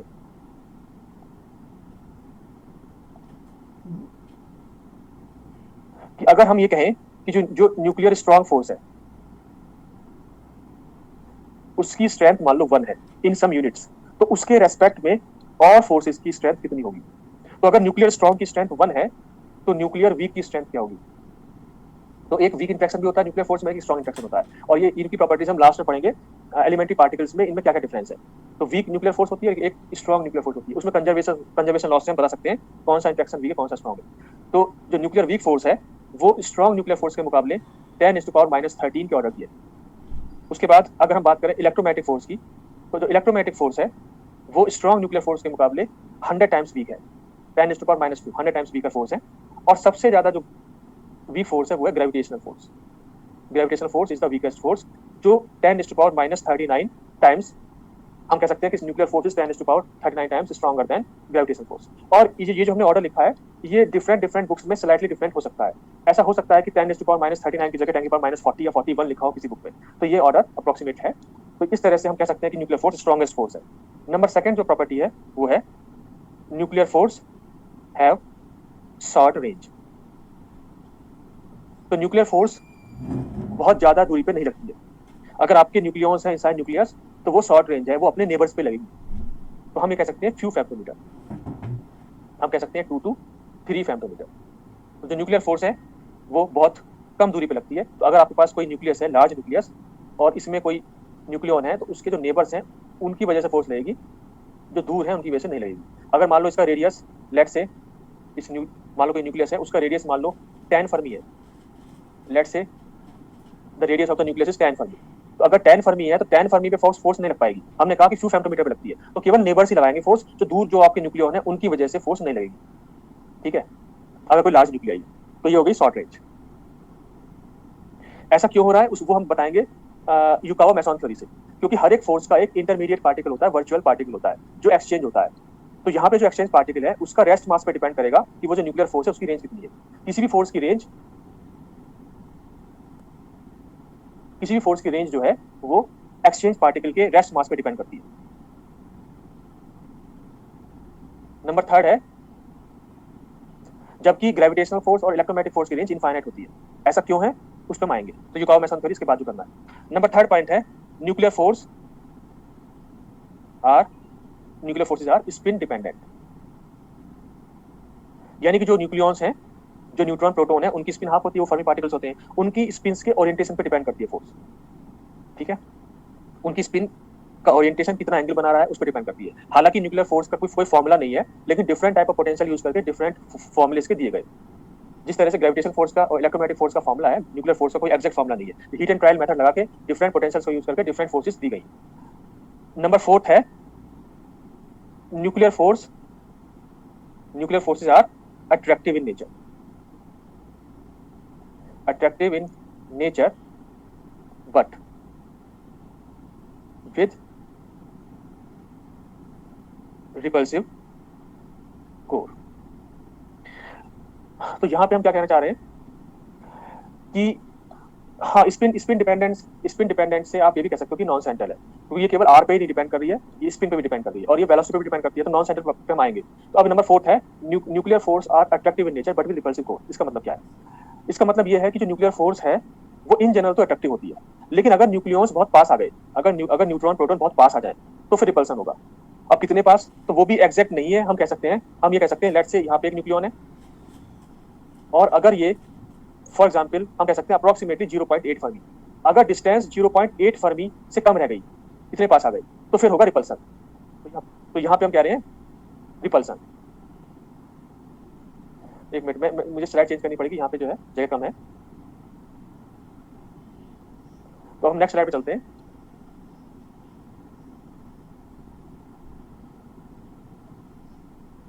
तो हम ये कह रहे हैं कि अगर आपका लेट्स से 0.8 फर्मी है इसके आसपास, तो इस डिस्टेंस पे होगा रिपल्सन। और अगर डिस्टेंस फ्यू फर्मी है, let's say 2 to 3 Fermi, let's say 3 Fermi, तो यहाँ पे है अट्रैक्शन। ये डिस्टेंस अगर इतनी है तो यहाँ हम कह रहे हैं इस रीजन में है अट्रैक्शन।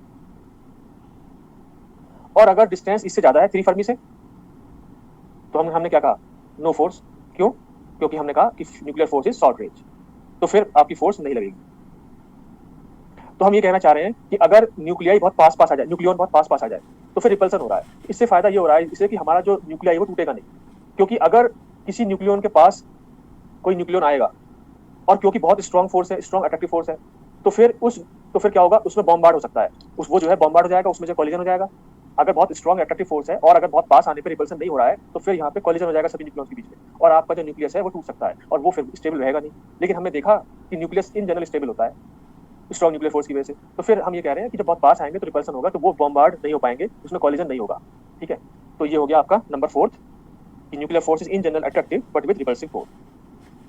उसके बाद नंबर फिफ्थ है, nuclear forces are non central. तो सेंट्रल फोर्स वो होती है जो केवल डिस्टेंस पे डिपेंड करेगी आर पे और टुवार्ड्स या away from the centre of the force पे लगती है। लेकिन अगर न्यूक्लियर फोर्स स्पिन पे भी डिपेंड कर रही है, nuclear force velocity of the nucleus पे भी डिपेंड कर रही है, तो उसे हम कह देंगे नॉन सेंट्रल। तो ये न्यूक्लियर फोर्स नॉन सेंट्रल होती है और इसमें इसीलिए हम कहते हैं इन्हें that is nuclear forces are tensor forces. तो इसमें जो है टेंसर पार्ट भी आ जाता है। तो यहाँ पे आर पे डिपेंडेंसी भी है, नॉन सेंट्रल पार्ट भी है, साथ में यहाँ पे डिपेंडेंसी वेलोसिटी पे, डिपेंडेंसी स्पिन पे, इन पे भी आ जाता है। तो हम कहेंगे कि न्यूक्लियर फोर्स डिपेंड्स ऑन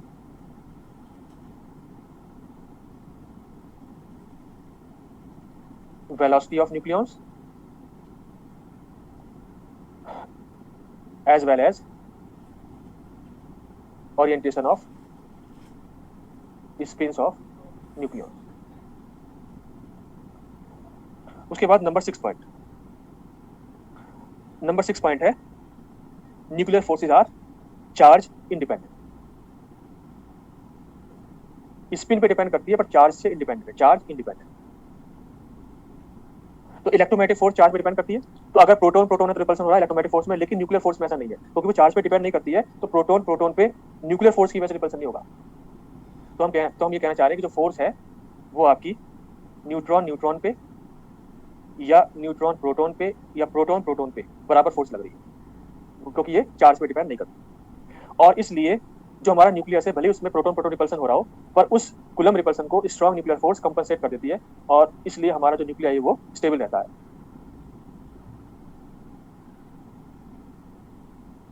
इसके बाद नेक्स्ट पॉइंट है number 7, nuclear forces have isotopic invariance.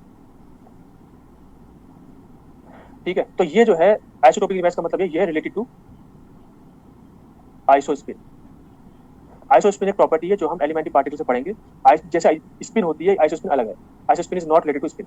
Isospin एक प्रॉपर्टी इन्वॉल्व की गई, इंट्रोड्यूस की गई टू एक्सप्लेन स्ट्रॉन्ग इंटरेक्शन। तो related to isospin which is conserved in strong interaction.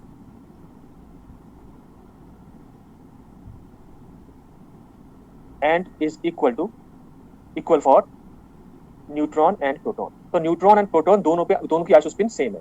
Isospin दोनों की हाफ होती है, उसको हम जान ही रहे, लेकिन हम ये कहना चाह रहे हैं एक प्रॉपर्टी ऐसी है जो न्यूट्रॉन प्रोटॉन की सेम कर दी। क्यों कर दी? क्योंकि हम कह रहे हैं कि जो न्यूक्लियर फोर्स है वो न्यूट्रॉन प्रोटॉन पे बराबर लगती है। तो इसका मतलब एक प्रॉपर्टी ऐसी दे दी गई जो दोनों के लिए बराबर होनी चाहिए। Neutron slightly greater than proton होता है, न्यूट्रॉन का जो मास होता है स्लाइटली ग्रेटर देन प्रोटॉन होता है। न्यूट्रॉन न्यूट्रल है, प्रोटॉन का चार्ज पॉजिटिव है। इन सबके बावजूद एक ऐसी प्रॉपर्टी देनी पड़ी जो कि सेम होनी चाहिए दोनों की, जो यहाँ पे कहा आइसोस्पिन। क्योंकि जो न्यूक्लियर फोर्स है वो दोनों पे सेम एक्ट करती है, इसीलिए हम न्यूट्रॉन प्रोटॉन ना कहते हैं, न्यूक्लियन कहते हैं कि nuclear force act similarly on nucleons. तो इसका मतलब ये हुआ कि न्यूक्लियर फोर्स इस तरह से एक्ट करेगी कि वो चाहेगी कि न्यूट्रॉन प्रोटॉन का जो नंबर है वो किसी भी न्यूक्लियस में बराबर रहे। तो nuclear force have isotopic invariance and acts such that number of neutrons and protons remains same. ऐसा एक्ट करेगी वो। लेकिन क्या हो रहा है, जब लार्जर न्यूक्लियाई हो जाएगा उस केस में नंबर ऑफ न्यूट्रॉन्स बढ़ जाते हैं टू कंपनसेट कूलम रिपल्सन। क्योंकि लार्जर न्यूक्लियाई में स्टेबल होने के लिए नेचर ने क्या कर दिया, न्यूक्लियर फोर्स होने के बावजूद नंबर ऑफ न्यूट्रॉन्स एक्सीड हो जाएंगे नंबर ऑफ प्रोटॉन से, और जो कूलम रिपल्सन बढ़ रहा है प्रोटॉन्स के बढ़ने की वजह से उसे कंपनसेट कर देंगे by increasing the number of neutrons. Otherwise nuclear force तो यही चाहती है कि जो नंबर ऑफ न्यूट्रॉन्स और प्रोटॉन्स है वो बराबर रहे, सेम रहे। अब हम आगे बढ़ रहे हैं। आइसोस्पिन जैसे स्पिन एक प्रॉपर्टी है, आइसोस्पिन एक प्रॉपर्टी दे दी है, तो उसको मैं यहाँ पे ज्यादा डिटेल में नहीं जा रहा हूँ। वो सभी पार्टिकल्स की होती है, न्यूट्रॉन की, प्रोटॉन, सभी हाइड्रॉन्स की, जो स्ट्रांगली इंटरेक्टिव पार्टिकल्स होते हैं। ठीक है, तो स्ट्रॉन्ग इंटरेक्शन में कंजर्वेशन लॉज गवर्न करेंगे, तो उसमें आइसोस्पिन भी कंजर्व होता है स्ट्रॉन्ग इंटरेक्शन में, जबकि आइसोस्पिन इलेक्ट्रोमैग्नेटिक और वीक इंटरेक्शन में वायलेट होता है। तो अब हम नेक्स्ट स्लाइड पर चल रहे हैं। अब इसमें 2-3 प्रॉपर्टी और रह गई है। उसके बाद नंबर 8 प्रॉपर्टी है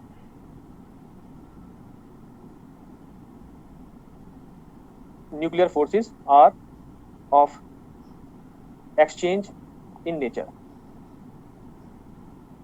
तो न्यूक्लियर फोर्स की वजह से जो न्यूक्लियॉन्स हैं उनके बीच में पोजीशन या स्पिन एक्सचेंज होते रहते हैं। तो ये डिफरेंट साइंटिस्ट ने ऑब्जर्व किया, तो उनके नाम से हमने कहा। पहले तो है विग्नर एक्सचेंज। तो विग्नर साइंटिस्ट ने ऑब्जर्व किया कि अगर न्यूक्लियॉन्स हैं तो उसमें कोई भी एक्सचेंज नहीं हो रहा है, यानी कि ये भी एक तरह का फिनोमेना है कि अगर स्ट्रॉन्ग न्यूक्लियर फोर्स है और सब कुछ है, उनमें चार्ज भी है, उनमें मास भी है, उसके बाद भी हमारे न्यूक्लियस के अंदर कोई एक्सचेंज नहीं हो रहा है, इतनी स्ट्रॉन्ग फोर्स होने के बावजूद। तो ये भी एक तरह का ऑब्जर्वेशन है। तो इन्होंने कहा कि कोई एक्सचेंज नहीं हो रहा है, यानी ना तो पोजीशन एक्सचेंज हो रही है और ना ही आपका स्पिन हो रहा है। तो ये न्यूट्रॉन प्रोटॉन को हमने ऐसे नोट किया, और मान लो स्पिन अप और स्पिन डाउन, तो फिर इस एक्सचेंज के बाद ये देखा गया कि ना तो पोजीशन एक्सचेंज हुई न्यूट्रॉन की प्रोटॉन की, और ना ही इनकी स्पिन ओरिएंटेशन एक्सचेंज हुई। उसके बाद जो सेकंड साइंटिस्ट हैं मेजोरेना, इन्होंने देखा, ऑब्जर्व किया कि आपकी स्पेस एक्सचेंज हो रही है, स्पेस एक्सचेंज कह लो या पोजीशन एक्सचेंज कह लो, लेकिन स्पिन नहीं हो रही है इनके हिसाब से। तो इन्होंने जो ऑब्जर्व किया, न्यूट्रॉन प्रोटॉन अगर हम ऐसे बनाए और यहाँ पे इस तरह से ओरिएंटेशन है स्पिन का। तो यहाँ पे न्यूट्रॉन की जगह प्रोटॉन आ गया और प्रोटॉन की जगह न्यूट्रॉन, तो यहाँ पे पोजीशन एक्सचेंज हो गई या स्पेस एक्सचेंज हो गया, लेकिन स्पिन का ओरिएंटेशन वही रहा, प्रोटॉन का डाउनवर्ड एंड न्यूट्रॉन का अपवर्ड। थर्ड साइंटिस्ट जो थे वो है बार्टलेट। इन्होंने देखा कि स्पिन एक्सचेंज हो रही है,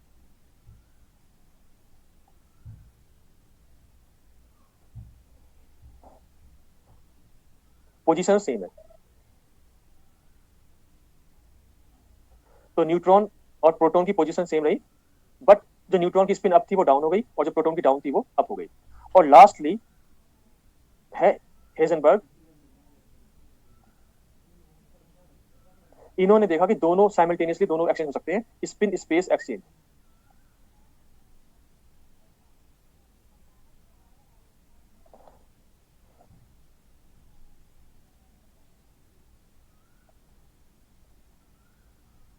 तो यहाँ पे न्यूट्रॉन की जगह प्रोटॉन और प्रोटॉन की जगह न्यूट्रॉन, यानी कि पोजीशन तो एक्सचेंज हो ही गई, साथ में स्पिन डाउन का स्पिन अप हो गया प्रोटॉन के लिए और अप का डाउन हो गया। तो ये सब फिनोमिना बहुत कॉम्प्लिकेटेड है, लेकिन यहाँ पे इन्होंने देखा और हम कह सकते हैं कि केवल कि जो है न्यूक्लियर फोर्स की वजह से ये प्रॉपर्टीज एक्सचेंज हो रही है पार्टिकल्स।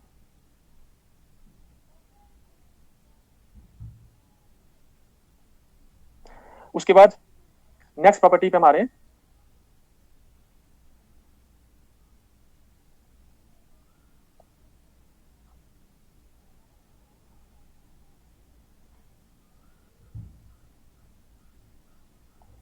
ये डिफरेंट डिफरेंट टाइम या डिफरेंट डिफरेंट मोमेंट पे देखा गया।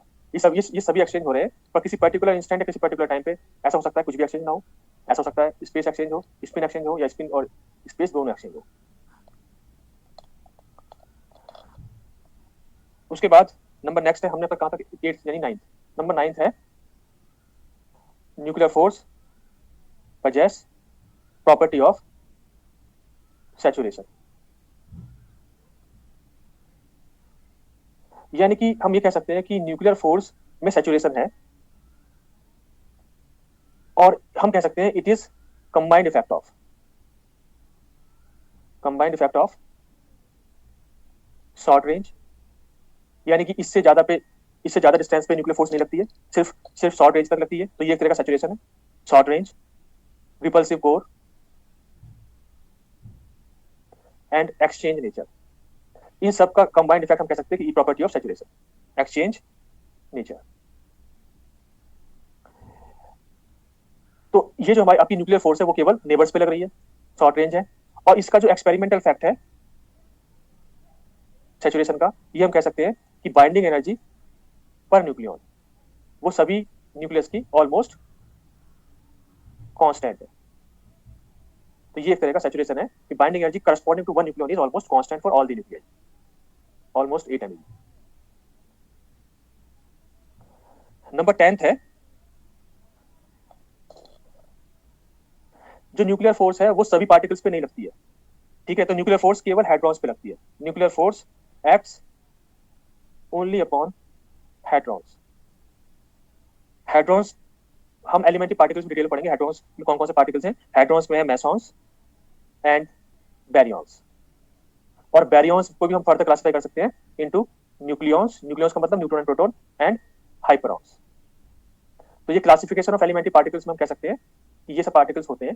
तो मेसॉन और बैरियॉन, इन दोनों पे न्यूक्लियर फोर्स लगती है, जिन्हें हम कंबाइन कहते हैं हेड्रॉन्स। हेड्रॉन्स का मतलब स्ट्रांगली इंटरेक्टिंग पार्टिकल्स, यानी कहने का मतलब यह है कि nuclear force do not act on leptons.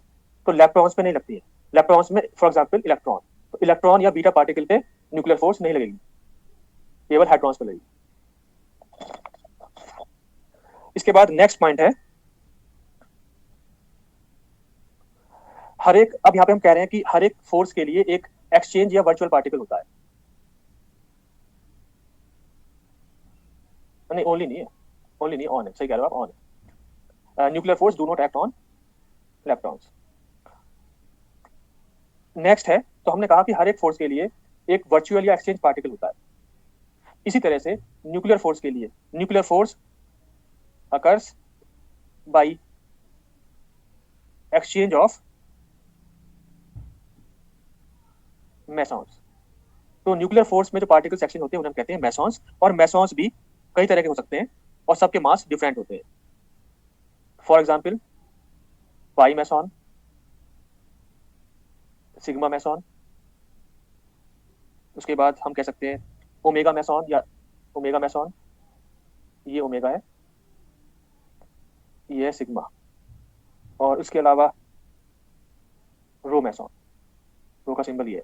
ठीक है, तो डिफरेंट डिफरेंट मैसॉन्स हो रहे हैं, तो उसमें सभी मैसॉन्स के लिए जो रेस्ट मास होता है वो डिफरेंट है, और अगर रेस्ट मास डिफरेंट है तो न्यूक्लियर फोर्स की जो रेंज है वो भी डिफरेंट होगी, क्योंकि रेंज डिपेंड करेगी मास ऑफ द एक्सचेंज पार्टिकल्स। तो यहाँ पे जो मास जो पार्टिकल्स एक्सचेंज हो रहे हैं उन्हें हम कहते हैं मैसॉन्स। और ये युकावा मैसॉन थ्योरी पे हम क्लियर करेंगे, इसके बाद इससे जस्ट बाद हम युकावा मैसॉन थ्योरी करनी है, तो वहां पे आपको समझ में आएगा किस तरह से एक्सचेंज पार्टिकल के रेस्ट मास पे डिपेंड करेगा रेंज ऑफ एनी फोर्स। तो न्यूक्लियर फोर्स की रेंज शॉर्ट क्यों है, इलेक्ट्रोमैग्नेटिक या ग्रेविटेशन की रेंज इनफाइनाइट क्यों है, ये बात वहां से क्लियर हो जाएगी।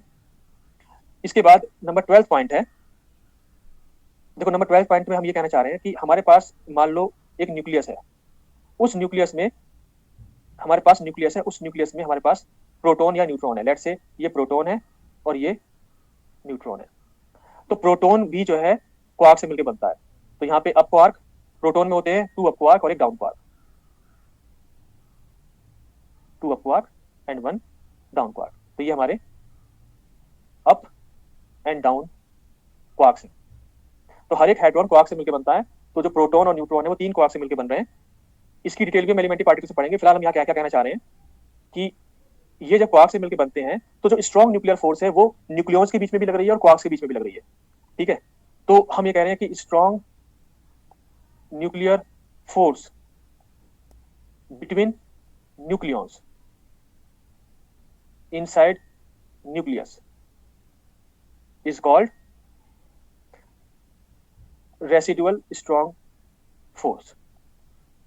तो जो भी हमारा न्यूक्लियस है उसके बीच में, उसके अंदर न्यूट्रॉन्स एंड प्रोटॉन्स हैं, उनके बीच में जो न्यूक्लियर फोर्स लग रही है उसे हम कह रहे हैं रेसिडुअल स्ट्रॉन्ग फोर्स। और वो जो फोर्स है वो बहुत ज्यादा स्ट्रॉन्ग नहीं है, मतलब वैसे तो स्ट्रॉन्गेस्ट है लेकिन इतनी ज्यादा भी नहीं है कि आप न्यूक्लियस को ब्रेक ना कर पाओ। तो आप न्यूक्लियस को ब्रेक कर पा रहे हो इनटू न्यूट्रॉन्स एंड प्रोटॉन्स, इसलिए वो फोर्स बहुत ज्यादा स्ट्रॉन्ग नहीं है। इससे भी ज्यादा स्ट्रॉन्ग फोर्स न्यूट्रॉन्स और प्रोटॉन्स के अंदर है जो क्वार्क्स को कंबाइन किए हुए हैं। ठीक है, तो हम ये कह रहे हैं the strongest nuclear force is force which acts between quarks। और ये फोर्स इतनी स्ट्रांग है कि आप किसी भी प्रोटॉन और न्यूट्रॉन को ब्रेक नहीं कर पाए। यानी कि हमें जो है क्वार्क्स सिर्फ हेड्रॉन्स के अंदर मिल रहे हैं, जिसे हम कह रहे हैं क्वार्क कन्फाइनमेंट। तो आपकी फोर्स इतनी स्ट्रांग है कि आप न्यूट्रॉन और प्रोटॉन को क्वार्क्स में ब्रेक नहीं कर पाए। तो this is the strongest force. तो ये दोनों ही स्ट्रांग है but the strongest is between quarks.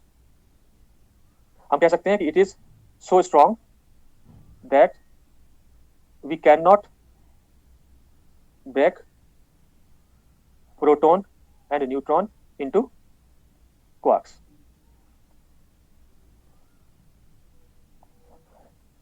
तो ये हो गया आपकी प्रॉपर्टीज ऑफ न्यूक्लियर फोर्सेस। अब हम जो है आज की जो लास्ट टॉपिक है वो कर रहे हैं, उस आप हेडिंग डालना है आपको युकावा मैसॉन थ्योरी।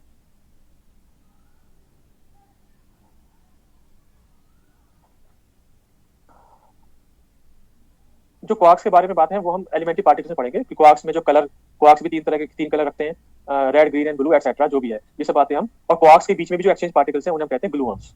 तो उन सब की बात हम एलिमेंट्री पार्टिकल्स में करेंगे। फिलहाल के लिए हम जो है टॉपिक चेंज करते हैं और क्वार्क्स की बात हम तभी डिटेल में पढ़ेंगे। तो अब हम नेक्स्ट स्लाइड में चल रहे हैं और अब हमें हेडिंग डालनी है Yukawa meson theory.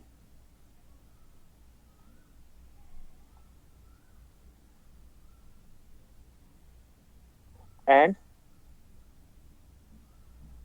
Uncertainty principle del E del T equal to H cut. तो युकावा जो साइंटिस्ट हैं उन्होंने 1935 में अनसर्टेनिटी प्रिंसिपल का यूज करके ये कहा, तो हम कह सकते हैं पहले हम लिख लें इस बात को, इन 1935। तो 1935 में युकावा ने अनसर्टेनिटी प्रिंसिपल का यूज करके ये कहा कि जो आपका स्ट्रॉन्ग न्यूक्लियर फोर्स है जो न्यूट्रॉन और प्रोटॉन के बीच में लग रहा है, बिटवीन न्यूक्लियस लग रहा है, वो जो फोर्स है वो उसमें जो एक्सचेंज पार्टिकल है वो उनका नाम दिया मैसॉन्स, और उनका जो मास है, जो रेस्ट मास है, वो उन्होंने अनसर्टेनिटी प्रिंसिपल का यूज करके निकाला। ठीक है, तो यहाँ पे थोड़ा सा मैं आइडिया दूं आपको कि हो क्या रहा है। तो शुरू में तो इन्होंने पाई मेसॉन्स की बात की थी, बाद में और भी मेसॉन्स डिस्कवर हो गए। तो यहाँ पे इन्होंने ये कहा कि अगर, देखो थोड़ा सा ध्यान रखना, ये थोड़ा सा कॉम्प्लिकेटेड है, इसे अगर हम समझें तो ये कह रहे हैं, या पहले मैं आपको यहाँ से बताऊं कि मान लो यहाँ पे कोई एक पर्सन खड़ा है, अभी युकावा मेसन थ्योरी के बाद में आएंगे, और यहाँ पे किसी दूरी पे दूसरा पर्सन खड़ा है, और अगर मैं आपसे कहूँ ये पर्सन ए है, ये पर्सन बी है, मैं पर्सन ए से कहूँ कि अगर उसे बी पे फोर्स लगानी है और बिना वहां तक जाए, बिना वहां तक उसके पास तक पहुंचे, बिना कांटेक्ट किए, तो क्या ये फोर्स लगा सकता है? क्वेश्चन यही है कि जो हमारा अर्थ है और अर्थ से सन के बीच में ग्रेविटेशन फोर्स लग रही है, और बिना यहां से वहां तक जाए फोर्स कैसे लग रही है? क्वेश्चन फिर से यही है कि अगर मान लो हमारे पास एक चार्ज Q1 है, एक चार्ज Q2 है, और अगर ये किसी डिस्टेंस d पे रखे हैं, तो फिर डिस्टेंस होने के बावजूद ये फोर्स कैसे लग पा रही है? ठीक है, तो हम यहाँ पे क्या कहना चाह रहे हैं? हम ये कहना चाह रहे हैं कोई भी फोर्स लगती है किसी डिस्टेंस पे, तो वो फोर्स एक इंटरमीडिएट पार्टिकल की वजह से लग रही है। यानी कोई ना कोई पार्टिकल यहाँ से एक पार्टिकल से दूसरे, एक यहाँ पे जैसे यहाँ बात करें, पर्सन ए से बी तक कोई एक्सचेंज पार्टिकल जाएगा तब फोर्स लगेगी। चार्ज Q1 से चार्ज Q2 तक कोई इंटरमीडिएट पार्टिकल जाएगा तो फोर्स लगेगी। तो मैंने क्या कहा? हमने कहा कि पर्सन ए को एक बॉल दे देते हैं, पर्सन ए को एक बॉल दे दिया और ये पर्सन थ्रो करेगा, जितनी दूरी तक थ्रो कर पाया ये पर्सन इस बॉल को, उतना उस फोर्स की रेंज हो जाएगी और ये फोर्स एग्जर्ट कर पाएगा। तो ये मान लो बी डिस्टेंस तक थ्रो कर पाया, तो इसने ए से बी पे फोर्स लगा दी। अब हम ये कहें कि मान लो ये जो पर्सन है, ए पर्सन, इसको आपने एक हैवियर बॉल दे दी, इससे हैवी बॉल, तो अगर आपने इससे हैवी बॉल दे दी तो अब ये थ्रो क्या बी तक कर पाएगा? तो हो सकता है कि ये वहां तक ना कर पाए, ये सिर्फ यहीं तक थ्रो कर पाए, तो अब इसकी रेंज कम हो गई। अगर आपने और heavy ball they the, let's say और हैवियर, तो इसकी रेंज और कम हो गई। तो हम कहना चाह रहे हैं कि जो रेंज ऑफ द फोर्स है वो एक्सचेंज पार्टिकल पर डिपेंड कर ही रही है, लेकिन वो उसके उस एक्सचेंज पार्टिकल के रेस्ट मास पर भी डिपेंड कर रही है। और जितना हैवियर, हम कह रहे हैं कि जितना जो रेंज, हम यहाँ पे मान लो रेंज को आर से नोट करें या स्मॉल आर से कर लें, कभी आप कैपिटल आर को रेडियस मान लो, तो हम स्मॉल आर से कर रहे हैं लेट्स से, तो हम ये कहना चाह रहे हैं कि your range R is inversely proportional to the rest mass of the exchange particle. जितना हैवियर रेस्ट मास होगा उतना ही रेंज कम होगी। तो अब हम ये कह रहे हैं कि हर एक फोर्स के लिए एक्सचेंज पार्टिकल जरूरी है। अगर हम बात करें इलेक्ट्रोमैग्नेटिक फोर्स की, तो इलेक्ट्रोमैग्नेटिक फोर्स में पार्टिकल जो चार्ज Q1 है, वहां से जो आपने एक्सचेंज पार्टिकल जो यहाँ से यहाँ तक जा रहा है, उसे हम कह रहे हैं फोटोन। तो फोटोन इलेक्ट्रोमैग्नेटिक फोर्स का क्वांटा है। फोटोन Q1 एमिट कर रहा है, और Q2 जो है, Q1 is emitting a photon and Q2 is absorbing, ये एब्जॉर्ब करेगा इस फोटोन को, और इससे फोर्स लग पा रही है। अगर हम ग्रेविटेशनल फोर्स की बात करें, तो ग्रेविटेशनल फोर्स का जो क्वांटा है उसे हम कहेंगे ग्रेविटोन। हालांकि ग्रेविटोन अभी तक डिस्कवर नहीं हुआ, हाइपोथेटिकल पार्टिकल है, तो ग्रेविटोन जो है वो किसी मास m1 की बॉडी से मास m2 की बॉडी तक जाएगा, और m1 वाला एमिट करेगा, m2 वाला एब्जॉर्ब करेगा, और फोर्स लग जाएगी। और अब क्वेश्चन ये है कि जो इलेक्ट्रोमैग्नेटिक फोर्स और ग्रेविटेशनल फोर्स है, उनका रेंज इनफाइनाइट क्यों होती है? तो हमने कहा कि रेंज जो है inversely proportional to the mass of the exchange particle होती है, या mass of the virtual particle होती है। और ये जो पार्टिकल है, ये जितना दूरी तक, जितना डिस्टेंस ये पार्टिकल कवर कर पाएगा, उतना ही रेंज उस फोर्स की होगी। तो हमें पता है कि मास ऑफ फोटोन 0 होता है, रेस्ट मास ऑफ फोटोन 0 होता है, रेस्ट मास ऑफ ग्रेविटोन भी 0 होता है। तो अगर इनके करस्पॉन्डिंग आप रेंज निकालो, तो range is inversely proportional to mass. तो अगर मास ऑफ फोटोन या मास ऑफ ग्रेविटोन की बात करें, तो हम कह सकते हैं क्योंकि इनका रेस्ट मास 0 है, तो range of electromagnetic force is infinite and range of gravitational force is infinite. But in case of strong nuclear force, your exchange particle जो होगा, जो mesons होंगे, उनका रेस्ट मास 0 नहीं है, और क्योंकि उनका रेस्ट मास 0 नहीं है, तो फिर उनकी रेंज भी इनफाइनाइट नहीं होगी। तो जितना हैवियर आपका मेसॉन होगा, मेसॉन भी कई तरह के होते हैं, जैसे हमने देखा था पाई मेसॉन, पाई में भी pi plus pi minus pi 0 होते हैं, सिग्मा मेसॉन, ओमेगा मेसॉन, वो मेसॉन, तो उनका डिफरेंट मास होगा। जितना हैवियर मास होगा एक्सचेंज पार्टिकल का, उतने कम आपका रेंज होगी। ठीक है, तो पार्टिकल जो है, अब हम आगे बढ़ रहे हैं। तो अब हम युकावा मेसन थ्योरी पे आते हैं। फिलहाल तो मैंने थोड़ा आइडिया दिया कि एक्सचेंज पार्टिकल क्यों जरूरी है और हर एक फोर्स पे एक्सचेंज पार्टिकल लगता है। अब हम नेक्स्ट स्लाइड पे आ रहे हैं। तो अब युकावा ने क्या समझाया?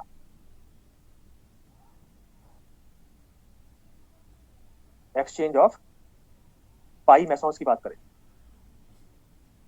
पाई प्लस, पाई माइनस और पाई नॉट। तो अगर हम इसकी बात करें, तो अगर मान लो force between proton and proton लग रहा है, अगर force between proton and proton लग रहा है, तो फिर कौन सा पार्टिकल एक्सचेंज होगा और क्या क्या फिनोमेना होगा?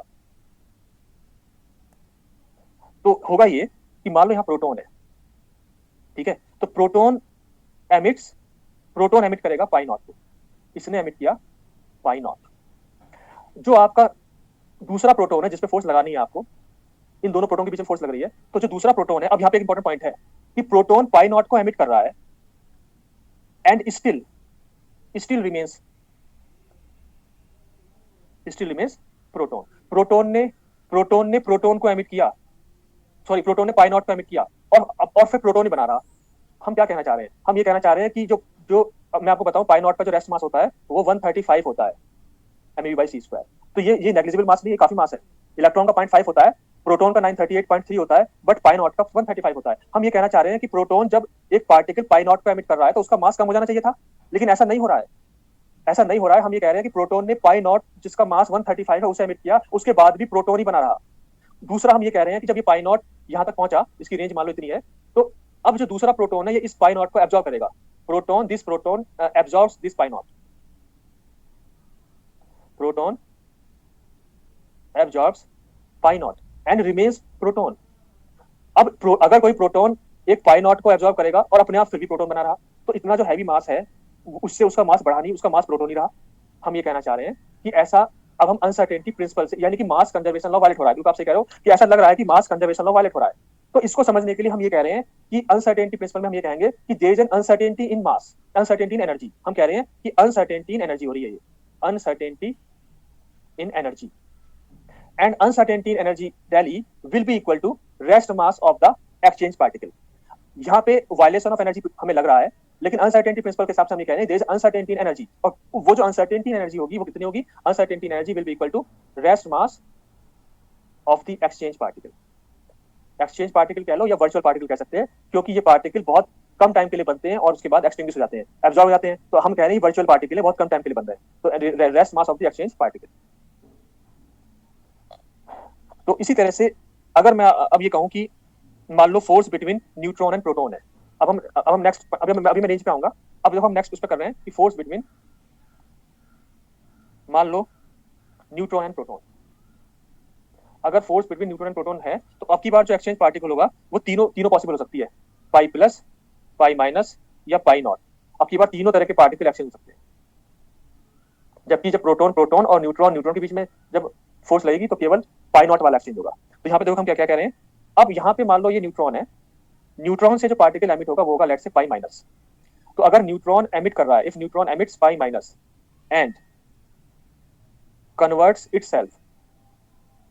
Itself to proton. अब यहाँ पे क्या हो रहा है कि जब neutron of almost same mass, proton neutron का मास ऑलमोस्ट सेम होता है, तो हम ये कह रहे हैं कि जब न्यूट्रॉन ने पाई माइनस एमिट किया तो हमें क्या मिला? प्रोटॉन मिला और साथ में पाई माइनस मिला। तो वो जो न्यूट्रॉन है वो प्रोटॉन में चेंज हो गया। तो यहाँ पे आप देख सकते हो जो कंजर्वेशन ऑफ चार्ज है वो आपको कंजर्व हो रहा है, प्रोटॉन का चार्ज प्लस होता है और न्यूट्रॉन का न्यूट्रल होता है। तो कंजर्वेशन ऑफ चार्ज रहा, लेकिन कंजर्वेशन ऑफ एनर्जी हमें लग रहा है कि वायलेट हो रहा है। लेकिन उसके लिए हमने कहा कि यहाँ पे अनसर्टेनिटी एनर्जी है जो कि rest mass of the exchange particle, जो इस केस में पाई माइनस है। तो यहाँ पे अगर पाई माइनस एमिट होता है तो न्यूट्रॉन प्रोटॉन में चेंज हो जाएगा। लेकिन अगर यहाँ पे न्यूट्रॉन पाई नॉट को एमिट करता तो फिर न्यूट्रॉन बना रहता और पाई नॉट बन जाता। ठीक है। अब यहाँ पे तो दूसरा पार्टिकल है वो क्या है? प्रोटॉन है। तो प्रोटॉन इस पाई माइनस को एब्जॉर्ब करेगा। Proton absorbs pi minus and is converted to neutron. Proton इस पाई माइनस को एब्जॉर्ब करेगा और न्यूट्रॉन में कन्वर्ट हो जाएगा ऑफ ऑलमोस्ट सेम मास। तो अनसर्टेनिटी इन एनर्जी अब भी rest mass of the exchange particle होगी। अब हम बात करते हैं रेंज की। तो अब तक हमने कहा कि uncertainty in energy is equal to rest mass energy of the exchange particle. अब हमारा क्या है, जो पार्टिकल है वो कुछ टाइम के लिए बनेगा। वो जो पार्टिकल है वो जिस टाइम के लिए बना उस टाइम को हम कह रहे हैं अनसर्टेनिटी इन टाइम, जितने टाइम के लिए वो पार्टिकल बना और चला। तो uncertainty in time del t, ये कितना होगा? ये होगा आपका range of the exchange particle upon velocity of the exchange particle. तो अनसर्टेनिटी इन टाइम, जितने टाइम के लिए वो पार्टिकल बना और चला और कितने डिस्टेंस कवर किया, R, where R is range. तो आप कह सकते हो आर जो है range of the exchange particle है। और एक चीज और है, यहाँ पे वेलोसिटी सी क्यों यूज करी? क्योंकि जो एक्सचेंज पार्टिकल होते हैं वो होते हैं रिलेटिविस्टिक। ठीक है, exchange particles are relativistic. Exchange particles are relativistic, ये रिलेटिविस्टिक होते हैं and has velocity almost equal to c. तो अगर आपको नहीं दी है, युकाओ को नहीं पता कितनी वेलोसिटी है, तो उन्होंने 0.9 0.8 ना करके सीधा सी कह दिया।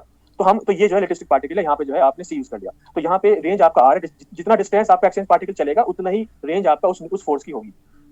अब आप क्या करो, इसको अनसर्टेनिटी प्रिंसिपल के फॉर्मूले में रख दो, तो आपको जो है मास और रेंज में एक फॉर्मूला मिल जाएगा। तो अब हम नेक्स्ट स्लाइड पे चलते हैं। तो हमने ये कहा कि जो आपका अनसर्टेनिटी इन एनर्जी है वो हो गई mc², अनसर्टेनिटी इन टाइम हो गया रेंज अपॉन वेलोसिटी। तो ultimately del E del T equal to H cut use किया, तो यहाँ से आपका mc² into range upon C equal to H cut, ये आ गया। तो यहाँ से आप कह सकते हो कि range of the exchange particle is equal to H cut C upon mc², ये आपका फॉर्मूला हो गया, जहां पे आप कह सकते हो कि range is inversely proportional to the mass of the rest mass of the exchange particle. तो इस पे जो है न्यूमेरिकल, देखो लास्ट स्लाइड ये है जिसमें जिसका रह गया हो तो आप लिख सकते हो, इस पे जो है न्यूमेरिकल आ चुके हैं, नेट में भी आ चुका है, और आप जो है इसके अलावा किसी और एग्जाम में भी आ सकता है, ठीक है।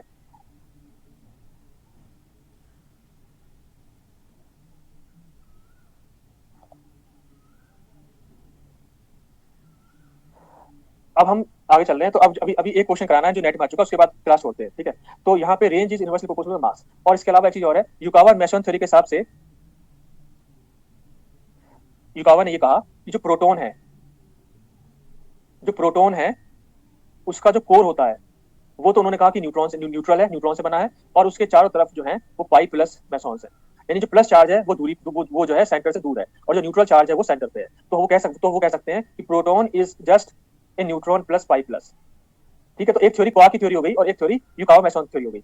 दूसरा है, अगर मान लो न्यूट्रॉन है, तो न्यूट्रॉन को कहा कि न्यूट्रॉन का जो सेंटर है वो पॉजिटिव चार्ज है प्रोटॉन, और उसके चारों तरफ पाई माइनस मेसॉन्स है, तो यानी कि न्यूट्रॉन को कह सकते हैं कि प्रोटॉन प्लस पाई माइनस। तो ऑन एन एवरेज जो आपका नेगेटिव है वो सेंटर से ज्यादा दूरी पे है, और जो पॉजिटिव चार्ज है वो सेंटर से पास है, ठीक है।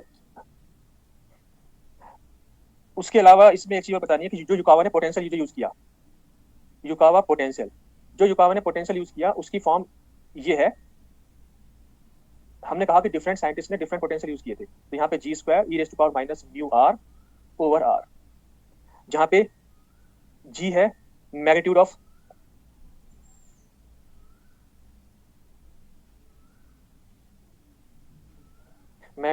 पोटेंशियल,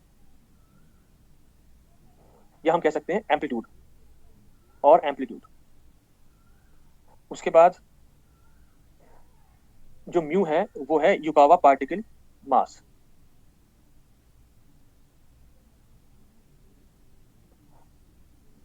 और आर है रेडियल डिस्टेंस।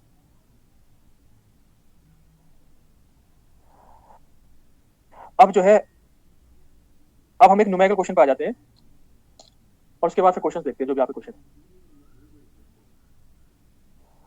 है। तो नेक्स्ट स्लाइड है आपकी, और क्वेश्चन है आपका पेज नंबर 17, क्वेश्चन नंबर 3।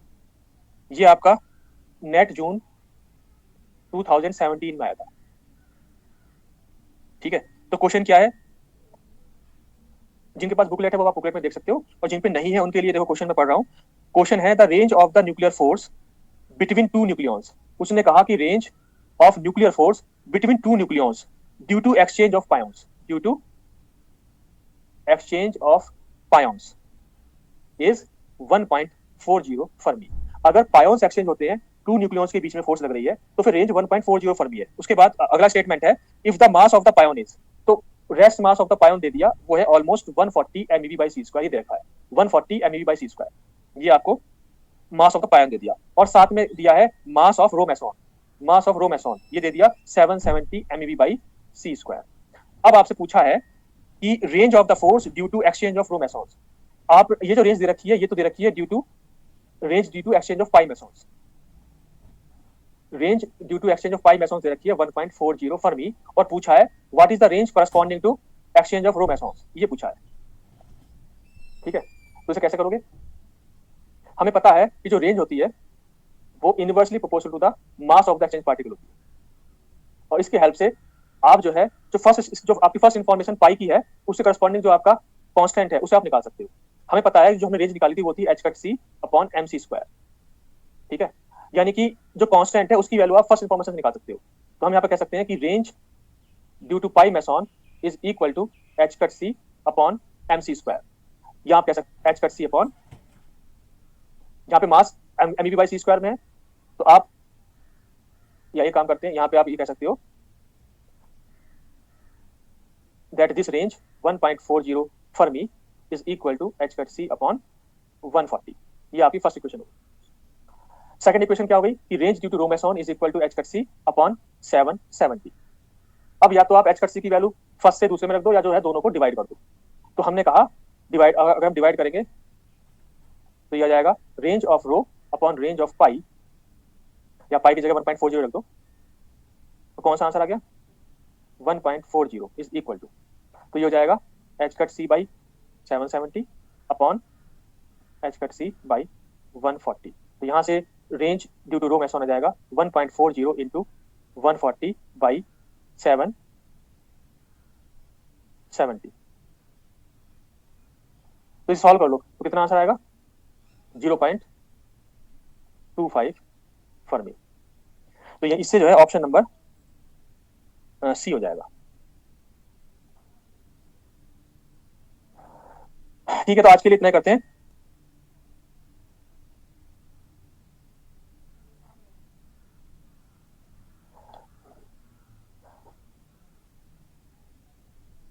तो स्लाइड नंबर 2, 17 और 18 और 20। तो स्लाइड नंबर 20 तो ये है,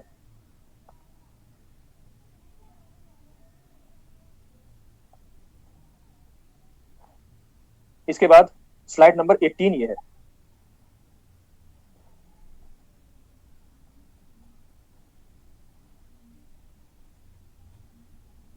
सर इसे एक पीछे बता देना। स्लाइड नंबर 17 ये है। हाँ क्लास 6:30 तक की तो क्लास हो गई है। तो किसी की सर एक फर्स्ट स्लाइड सर जैसे आपने स्लाइड सर आपने जैसे इलेक्ट्रॉन की करंट निकाली वैसे सेम मैंने प्रोटॉन की निकाल सकते हैं। हाँ प्रोटॉन की निकालेंगे, प्रोटॉन की p² अपॉन 2m से निकाल देंगे। सर सेम अगर सेम हम अनसर्टेनिटी प्रिंसिपल लगाएंगे उसमें सर डेल्टा p को हम p ले लेते हैं, तो उस डेल्टा p का वेरिएंस होता है ना, तो सर उसको p लेने का मतलब समझ नहीं आया। हम ये कहना चाह रहे हैं कि माइक्रोस्कोपिक लेवल है, माइक्रोस्कोपिक लेवल पे आप एग्जैक्ट नहीं निकाल पाते, आप अनसर्टेनिटी और अनसर्टेनिटी है वही उसका मैग्नीट्यूड के बराबर हो जाती है। नेक्स्ट स्लाइड है सर इसे नेक्स्ट ये अरे भाई म्यूट करो जनाहिद इकबाल, खुद को म्यूट करो। हाँ पेज नंबर 13 पे ये सेल एंड फीचर्स हैं। हाँ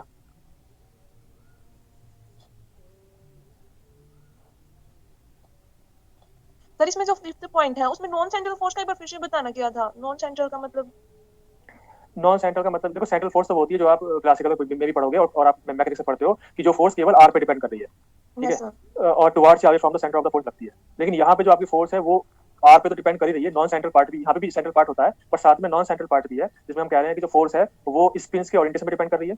यानी कि स्पिन ओरिएंटेशन का मतलब हम कह सकते हैं स्पिन मान लो एक की S1 है दूसरे की S2 है तो S1 डॉट S2, तो इसमें S1 S2 cos थीटा जाएगा, तो एंगल भी आ गया। साथ में जो आपकी फोर्स है वो वेलोसिटी पे भी डिपेंड कर रही है, तो इसीलिए इसे हम नॉन सेंट्रल कह सकते हैं। ओके सर जो आपने क्वेश्चन बताया था पेज 16 पे क्वेश्चन 5 के बाद जो आपने क्वेश्चन बताया है use the uncertainty relation to estimate the kinetic energy वाला, सर उसमें जो आपने हेलो हाँ बताओ सर उसमें जो आपने वैल्यूज लिया जैसे आपने 197.3 ले लिया, नीचे ले लिया आपने 8 पैकोमीटर, मतलब ये वैल्यूज आप कहाँ से कैसे लिया आपने, ये टोटल वैल्यूज हमें याद होनी चाहिए। देखिए जो 197.3 है वो तो मैंने कहा था कि आप याद करो, ये शायद फर्स्ट या सेकंड क्लास में बताया था कि 19 एच कट सी की वैल्यू 197.3 आप याद रखो तो उससे थोड़ा कैलकुलेशन कम हो जाती है, अदरवाइज तो आप एच की वैल्यू लिख सकते हो। और जो आपने 8 फर्मी कहा तो 8 फर्मी तो क्वेश्चन में दे रखा है। नहीं सर जैसे आप बाकी भी वैल्यूज यूज करते हो, मासेस यूज करते हैं, सबके उन सबके मासेस याद होने चाहिए। नहीं क्वेश्चन में गिवन मास तो क्वेश्चन में हर क्वेश्चन में गिवन है ना। अच्छा। लेकिन जब हम एलिमेंट्री पार्टिकल पढ़ लेंगे तो मास कम से कम प्रोटॉन इलेक्ट्रॉन न्यूट्रॉन को तो याद भी रहना चाहिए, खास तौर से इलेक्ट्रॉन का तो 0.511 वो हमने बार-बार यूज किया, वो क्वेश्चन में कोई जरूरी नहीं होती, तो 0.55 तो आप याद रखो 0.511 एमईवी में, और केजी में आपको याद है 9.1 10 की पावर -31 केजी। सर एमईवी का मतलब मेगा इलेक्ट्रॉन वोल्ट होना है इसका मीनिंग। हां मेगा तो 10 की 6 के इक्वल होता है शायद से, है ना। हां ठीक है सर एक आपने इसमें जूल में कन्वर्ट करने के लिए आपने 1.6 × 10 की -13 से मल्टीप्लाई किया है, तो समझाना सर वो क्यों किया है, 19 से होना चाहिए ना। वो इलेक्ट्रॉन वोल्ट के लिए होता है ना, जब हम एमईवी में करेंगे तो -13 आएगा। ओके सर वो 10 सर एक मिनट एक क्वेश्चन पूछना था, आपने जो एक्सचेंज ऑफ पाई मेसॉन बताया कि एक पार्टिकल पाई मेसॉन एमिट कर रहा है और दूसरा प्रोटॉन उसे अब्सॉर्ब कर रहा है, और सर हम यहाँ पे ये भी तो बोल सकते हैं कि दूसरा वाला प्रोटॉन भी एमिट करे और फर्स्ट पार्टिकल उसे अब्सॉर्ब कर ले, ये वाला भी तो केस होगा ना। तो अगर दोनों ही करेंगे तो अगर सर दोनों करेंगे तो फिर मास वो कंजर्व रहेगा, ऐसे भी तो मतलब एक क्वेश्चन पूछे ऐसे बोल सकते हैं इसको, या फिर वही वाला जो आपने बताया।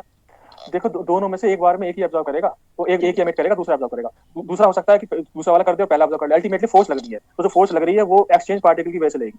तो सर आपने बताया था ना कि ये मतलब एक मास गेन कर रहा है दूसरा लूज कर रहा है, फिर भी इनके मास पे कोई फर्क नहीं पड़ रहा, वो एक बार फिर से बता दो। नहीं ये वो सर तो इसमें अनसर्टेनिटी कैसे आ रही है ये भी नहीं समझ आ रहा है। देखो इसमें ये जो ऑब्जर्व फैक्ट ये है कि जो मास है वो करीब करीब सेम रहा, तो इससे हमें लगता है कि वायलेशन ऑफ एनर्जी हुआ। लेकिन Yes, sir. क्योंकि ये तो ऑब्जर्व फैक्ट है कि आपका न्यूट्रॉन या प्रोटॉन, ये कुछ और तो बन नहीं रहा है, ऐसा तो है नहीं कोई थर्ड पार्टिकल बन जाए जिसका मास कम है। तो क्योंकि वही रहे पार्टिकल्स, तो हम कह रहे हैं कि तो ये इसमें अनसर्टेनिटी है कैलकुलेशन में। तो अनसर्टेनिटी कितनी एनर्जी में, वो उतनी होगी जितना इस एक्सचेंज पार्टिकल का रेस्ट मास होगा। तो यहाँ मास एनर्जी में कन्वर्ट हो गए, वही वाला ना कॉन्सेप्ट जो इन दोनों के ये बीच का नहीं हो मास रहा एक्सचेंज हो रहा है। मतलब कि जो डिफरेंस आया एनर्जी का, ये सर वो rest mass of the exchange particle हुआ, उसी को हम कह रहे हैं अनसर्टेनिटी इन एनर्जी। सर ये वही वाला कॉन्सेप्ट है ना, जैसे हम बोलते हैं सारे न्यूक्लियॉन्स का मास जब अलग कैलकुलेट करते हैं तो ज्यादा होता है, और जब न्यूक्लियस में कैलकुलेट करते हैं तो मास का डिफरेंस आता है। तो ये वही वाला कॉन्सेप्ट है ना कि अगर एक लूज कर रहा है दूसरा गेन कर रहा है, एक्चुअली तो दोनों वो तो खैर बाइंडिंग एनर्जी होगी, उसमें तो हमने वो अलग हाँ होता है। पर यहाँ पे भी क्योंकि वो पार्टिकल गेन कर रहा है, दूसरा मतलब एक लूज कर रहा है दूसरा गेन कर रहा है, बट फिर भी मास में डिफरेंस नहीं आ रहा, डिफरेंस नहीं आ रहा, वो एनर्जी में कन्वर्ट हो रहा है फाइनली, यही ना। हाँ, तो वो एनर्जी में कन्वर्ट हो गया। तो वो जो अनसर्टेनिटी इन एनर्जी है वो mc² हो गई, rest mass of the exchange particle. और वो कितने टाइम के लिए बना, तो वो अनसर्टेनिटी इन टाइम, तो वो उतने टाइम के लिए बनेगा जितने टाइम के लिए वो चलेगा, जितने उसकी रेंज होगी। तो डिस्टेंस और टाइम का जो रिलेशन है वो यहाँ से निकला। सर एक बार बस फर्स्ट स्लाइड दिखा दो। Sir nuclear force do not act on electrons का मतलब सर क्या हुआ? मतलब जो न्यूक्लियर फोर्स है वो केवल हेड्रॉन्स पे एक्ट करती है। अभी तक आपको न्यूट्रॉन, प्रोटॉन, इलेक्ट्रॉन पता है, तो अगर हम इन तीनों की बात करें तो हमारा जो न्यूक्लियर फोर्स है वो केवल न्यूट्रॉन, प्रोटॉन पे लग रही है। और जो बीटा पार्टिकल्स बनते हैं जो एक तरह से इलेक्ट्रॉन ही होते हैं, उन पे वो न्यूक्लियर फोर्स नहीं लगती। इलेक्ट्रॉन जब बाउंड होता है, इलेक्ट्रॉन, हाँ, जब इलेक्ट्रॉन बना तो वो जो है किसी एनर्जी से निकलेगा बाहर। तो वो जो एनर्जी होगी वो उसकी, तो हमने कहा था कि अनसर्टेनिटी प्रिंसिपल से can not reside inside nucleus. लेकिन हम ये कह रहे हैं कि न्यूक्लियर फोर्स उस पर नहीं लग रही। ये जरूर है कि कूलम फोर्स जरूर लग सकती है, कूलम अट्रैक्टिव फोर्स प्रोटॉन्स की वजह से, लेकिन उसमें काइनेटिक एनर्जी इतनी ज्यादा है कि वो उसे ओवरकम करके बाहर निकल जाता है। सर वो बंधा हुआ रहता है सर इलेक्ट्रॉन, तब फिर कौन सा फोर्स लगता है उस पर? पहली बात तो इलेक्ट्रॉन पहले से होता नहीं है न्यूक्लियस के अंदर, वो बीटा डीके में बनता है, लेकिन जब वो बनेगा तो वो रिसाइड नहीं कर पाएगा, वो बाहर निकल जाएगा। Okay sir. थ्योरेटिकल कांसेप्ट के लिए कोई बुक बता दो सर, मेनली थ्योरेटिकल कांसेप्ट के लिए। देखिए थ्योरेटिकल के लिए तो आप क्रेन की देख लो, क्रेन की बुक है। सर कोई अच्छी होता है जिससे कि मैं आगे भी अगर ये पार्टिकल फिजिक्स परस्यू करना चाहूं तो मेरे को कोई इशू ना हो। देखिए अगर आप आगे की बात करें, आगे का मतलब रिसर्च की बात करें, तो रिसर्च के लिए तो ये बुक है ही नहीं। रिसर्च तो बहुत फिर ब्रॉड टॉपिक, मतलब बहुत डिटेल वाला टॉपिक हो गया, उसके लिए तो ये बुक्स काम आएंगी नहीं। तो फिर तो वो पर्टिकुलर आप जब रिसर्च करोगे तभी देखना है ना। फिलहाल के लिए इंटरेस्ट के लिए आप जो है जो ये वाली एमएससी लेवल की बुक्स हैं उसे आप देख सकते हो। तो उसके लिए फॉरेन राइटर की क्रेन की बुक है, कैनेथ एस क्रेन। तो उसे क्रेन डालना, सिर्फ KRA नहीं डाल देना न्यूक्लियर फिजिक्स, तो वो जो है गूगल पे डालना तो आपको मिल जाएगी, वो PDF डाउनलोड कर लेना। सर जो आपने टॉपिक बताया एक्सचेंज ऑफ पाई मीथोन, सर पहले वाले में तो मास सेम हुआ ना? पहले वाले में अगर आपने 135 MeV का मास निकाल दिया तो भी उसको प्रोटॉन का प्रोटॉन रहा, लेकिन आपने इतना बड़ा मास एमिट किया है तो उसका मास कम हो जाना चाहिए था ना, लेकिन वो प्रोटॉन का प्रोटॉन रहा। तो ये जो कंजर्वेशन वायलेट लग रहा है हमें, उसे एक्सप्लेन किया अनसर्टेनिटी प्रिंसिपल से कि इसमें अनसर्टेनिटी इन एनर्जी है और जो कि रेस्ट मास ऑफ द पायोन के बराबर है। और सेकंड वाले में टाइम में हो जाएगी? सेकंड वाले में नहीं, मतलब फिर हमने कहा कि जो पार्टिकल निकला, एमिट हुआ, वो कितने टाइम के लिए चला, कितने टाइम के लिए बना। तो वो जो जितने टाइम के लिए बना वो अनसर्टेनिटी इन टाइम है, लेकिन वो बनने के बाद एब्जॉर्ब भी होगा दूसरे पार्टिकल से। तो जितने टाइम के लिए वो चला वो डिस्टेंस आर रेंज है, और जितना टाइम के लिए वो चला वो जो है अनसर्टेनिटी इन टाइम है। और उसके बाद वो एक्सटिंग्विश हो जाएगा, एब्जॉर्ब हो जाएगा। सर इधर सर प्रोटॉन के लिए तो सर काइनेटिक एनर्जी p²/2m होगा। तब तो अगर हम लोग डेली इनटू डेल्टी अगर लगाते हैं तब तो r मतलब r प्रोपोर्शनल टू m हो जा रहा है। एक्चुअली पहली बात तो ये है कि यहाँ पे ध्यान रखना कि ये जो है सिर्फ एक्सचेंज पार्टिकल के लिए अनसर्टेनिटी प्रिंसिपल वाला यूज कर रहे हैं। इस वाले प्रिंसिपल को आप यहाँ से मतलब उससे मत जोड़ना कि uncertainty in position, uncertainty in momentum, यहाँ से मत निकालना मोमेंटम, ठीक है। वैसे भी ये टोटल एनर्जी है, ये मतलब एनर्जी टोटल एनर्जी है, ना कि काइनेटिक एनर्जी। अच्छा, और sir r proportional to 1/m ये सभी टाइप का पार्टिकल के लिए तो ये एक्सचेंज पार्टिकल की बात हो रही है, चाहे न्यूक्लियर फोर्स हो, चाहे ग्रेविटेशनल फोर्स हो, चाहे इलेक्ट्रोमैग्नेटिक फोर्स। मतलब एक्सचेंज पार्टिकल जिनका मास बहुत कम होता है। एक्सचेंज पार्टिकल में जिस कोई भी मास हो, अगर आपका ग्रेविटेशनल फोर्स है तो एक्सचेंज पार्टिकल फोटोन है जिसका मास 0 है, ग्रेविटेशनल में ग्रेविटोन है जिसका मास 0 है, और स्ट्रॉन्ग इंटरेक्शन में मैसॉन्स है जिनका मास 140 या कुछ या 770 अभी देखा था ये है। और अगर वीक इंटरेक्शन है तो वीक इंटरेक्शन में जो पार्टिकल एक्सचेंज होते हैं वो होते हैं W and Z बोसॉन्स। इसे हम एलिमेंट्री पार्टिकल से पढ़ेंगे। उनका मास बहुत ज्यादा होता है, और क्योंकि उनका मास ज्यादा होता है तो उसका जो रेंज होती है वो स्ट्रॉन्ग न्यूक्लियर फोर्स से कम होती है। स्ट्रॉन्ग न्यूक्लियर फोर्स की रेंज फर्मी के ऑर्डर की होती है 10⁻⁻15, जबकि वीक न्यूक्लियर फोर्स की रेंज 10⁻⁻18 की होती है, उससे भी कम। क्यों? क्योंकि उसमें जो एक्सचेंज पार्टिकल है वो मैसॉन से भी हैवियर है। अच्छा सर ये जो फिगर है कि प्रोटॉन के सेंटर में न्यूट्रॉन होता है और उसके अराउंड पाई मेसन्स होते हैं, ये युकावा मैसॉन थ्योरी के हिसाब से है। डिफरेंट थ्योरी, लेकिन इतना जरूर है कि यहाँ पे प्लस वाला जो चार्ज है वो ऑन एन एवरेज दूरी ज्यादा डिस्टेंस पे फ्रॉम द सेंटर, और न्यूट्रॉन में जो माइनस वाला चार्ज है वो ऑन एन एवरेज ज्यादा डिस्टेंस पे है as compare to plus charge. लेकिन अगर यही बात अगर हम यही बात अगर हम करें उसके लिए क्वार्क्स के लिए, तो क्वार्क्स में हम क्या कहेंगे, क्वार्क्स में भी हम यही कहेंगे कि जो न्यूट्रॉन है वो अप क्वार्क से मिलकर बना है, तो up quark on an average up quark का चार्ज पॉजिटिव होता है और डाउन क्वार्क का नेगेटिव होता है। तो डाउन वाले क्वार्क सेंटर के पास होंगे और पॉजिटिव वाला क्वार्क दूर होगा। तो यहाँ भी वही थ्योरी है कि जो पॉजिटिव चार्ज है वो दूर होगा सेंटर से और नेगेटिव चार्ज पास होगा। ओके सर, और सर ये एनर्जी जो होती है उसको काइनेटिक एनर्जी के इक्वल कब ले लेते हैं? जैसे न्यूमेरिकल में आपने एनर्जी को उसमें तो देखिए, क्योंकि कोई काइनेटिक एनर्जी पूछा तो हमने कहा कि पोटेंशियल को जीरो कर लो, तो उससे टोटल एनर्जी काइनेटिक एनर्जी के बराबर हो जाएगी। तो क्योंकि दिया नहीं था इसीलिए हमें करना पड़ा। और जब आप क्वांटम पढ़ोगे तो उसमें जो है पार्टिकल इन बॉक्स में ऐसे करते हैं कि आप जो है बीच में सेंटर पे जीरो कर देते हो। सर ये अनसर्टेनिटी टाइम में जो रेंज है वो टाइम की रेंज है क्या, कि कितने टाइम तक वो रहता है? हाँ, जितना डिस्टेंस वो चला और जितने टाइम के लिए चला उसमें रिलेशन है। चला मतलब सर एब्जॉर्ब नहीं किया उसने? एब्जॉर्ब करने से पहले कुछ दूरी चलेगा ना। मान लो आपका प्रोटॉन और प्रोटॉन ये इतना दूरी पे है, ठीक है, और एक दूसरा प्रोटॉन बहुत ज्यादा, और मान लो ये पार्टिकल केवल इतना चल पाएगा, तो इसकी रेंज इतनी हो गई, और ये दूसरा वाला जो प्रोटॉन वो ज्यादा दूर है, तो वहां तक वो जा नहीं पा रहा, तो वहां तक फोर्स नहीं लग रही है, केवल यहाँ तक लग रही है। तो ये जो रेंज होगा ये कितने नियरेस्ट प्रोटॉन की रेंज लेके चल रहे हैं हम? नियरेस्ट नहीं कहेंगे, हम कहेंगे जितनी इसकी रेंज है। अगर मान लो इससे ही पास है तो उस पर लग जाएगा, लेकिन बहुत पास होगा तो हमने कहा रिपल्स लग जाएगा, लेकिन फोर्स लग जाएगी। तो सर जो ये एमिट कर, उसके मास पे डिपेंड करता है? हाँ, उसके मास पे डिपेंड कर रहा है। अगर आपका लाइटर मेसॉन है तो वो उसकी रेंज ज्यादा होगी, अगर हैवियर मेसॉन है तो उसकी रेंज कम होगी। हाँ sir, okay, thank you sir. बाइजार में कुछ ऐसे इसको एक्सप्लेन किया हुआ है कि जैसे न्यूट्रॉन प्रोटॉन में कन्वर्ट होता है, साइमल्टेनियसली प्रोटॉन न्यूट्रॉन में कन्वर्ट होता है, और वो इमिट करके पाई प्लस मेसॉन पाई नेगेटिव मेसॉन, तो मतलब पाई ऑन।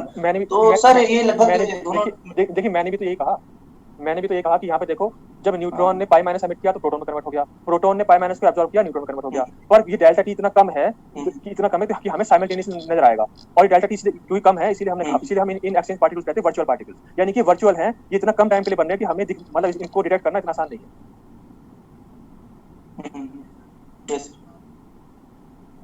सेम टाइम पे प्रोटॉन जो है वो पाई मेसॉन इमिट भी तो कर सकता है।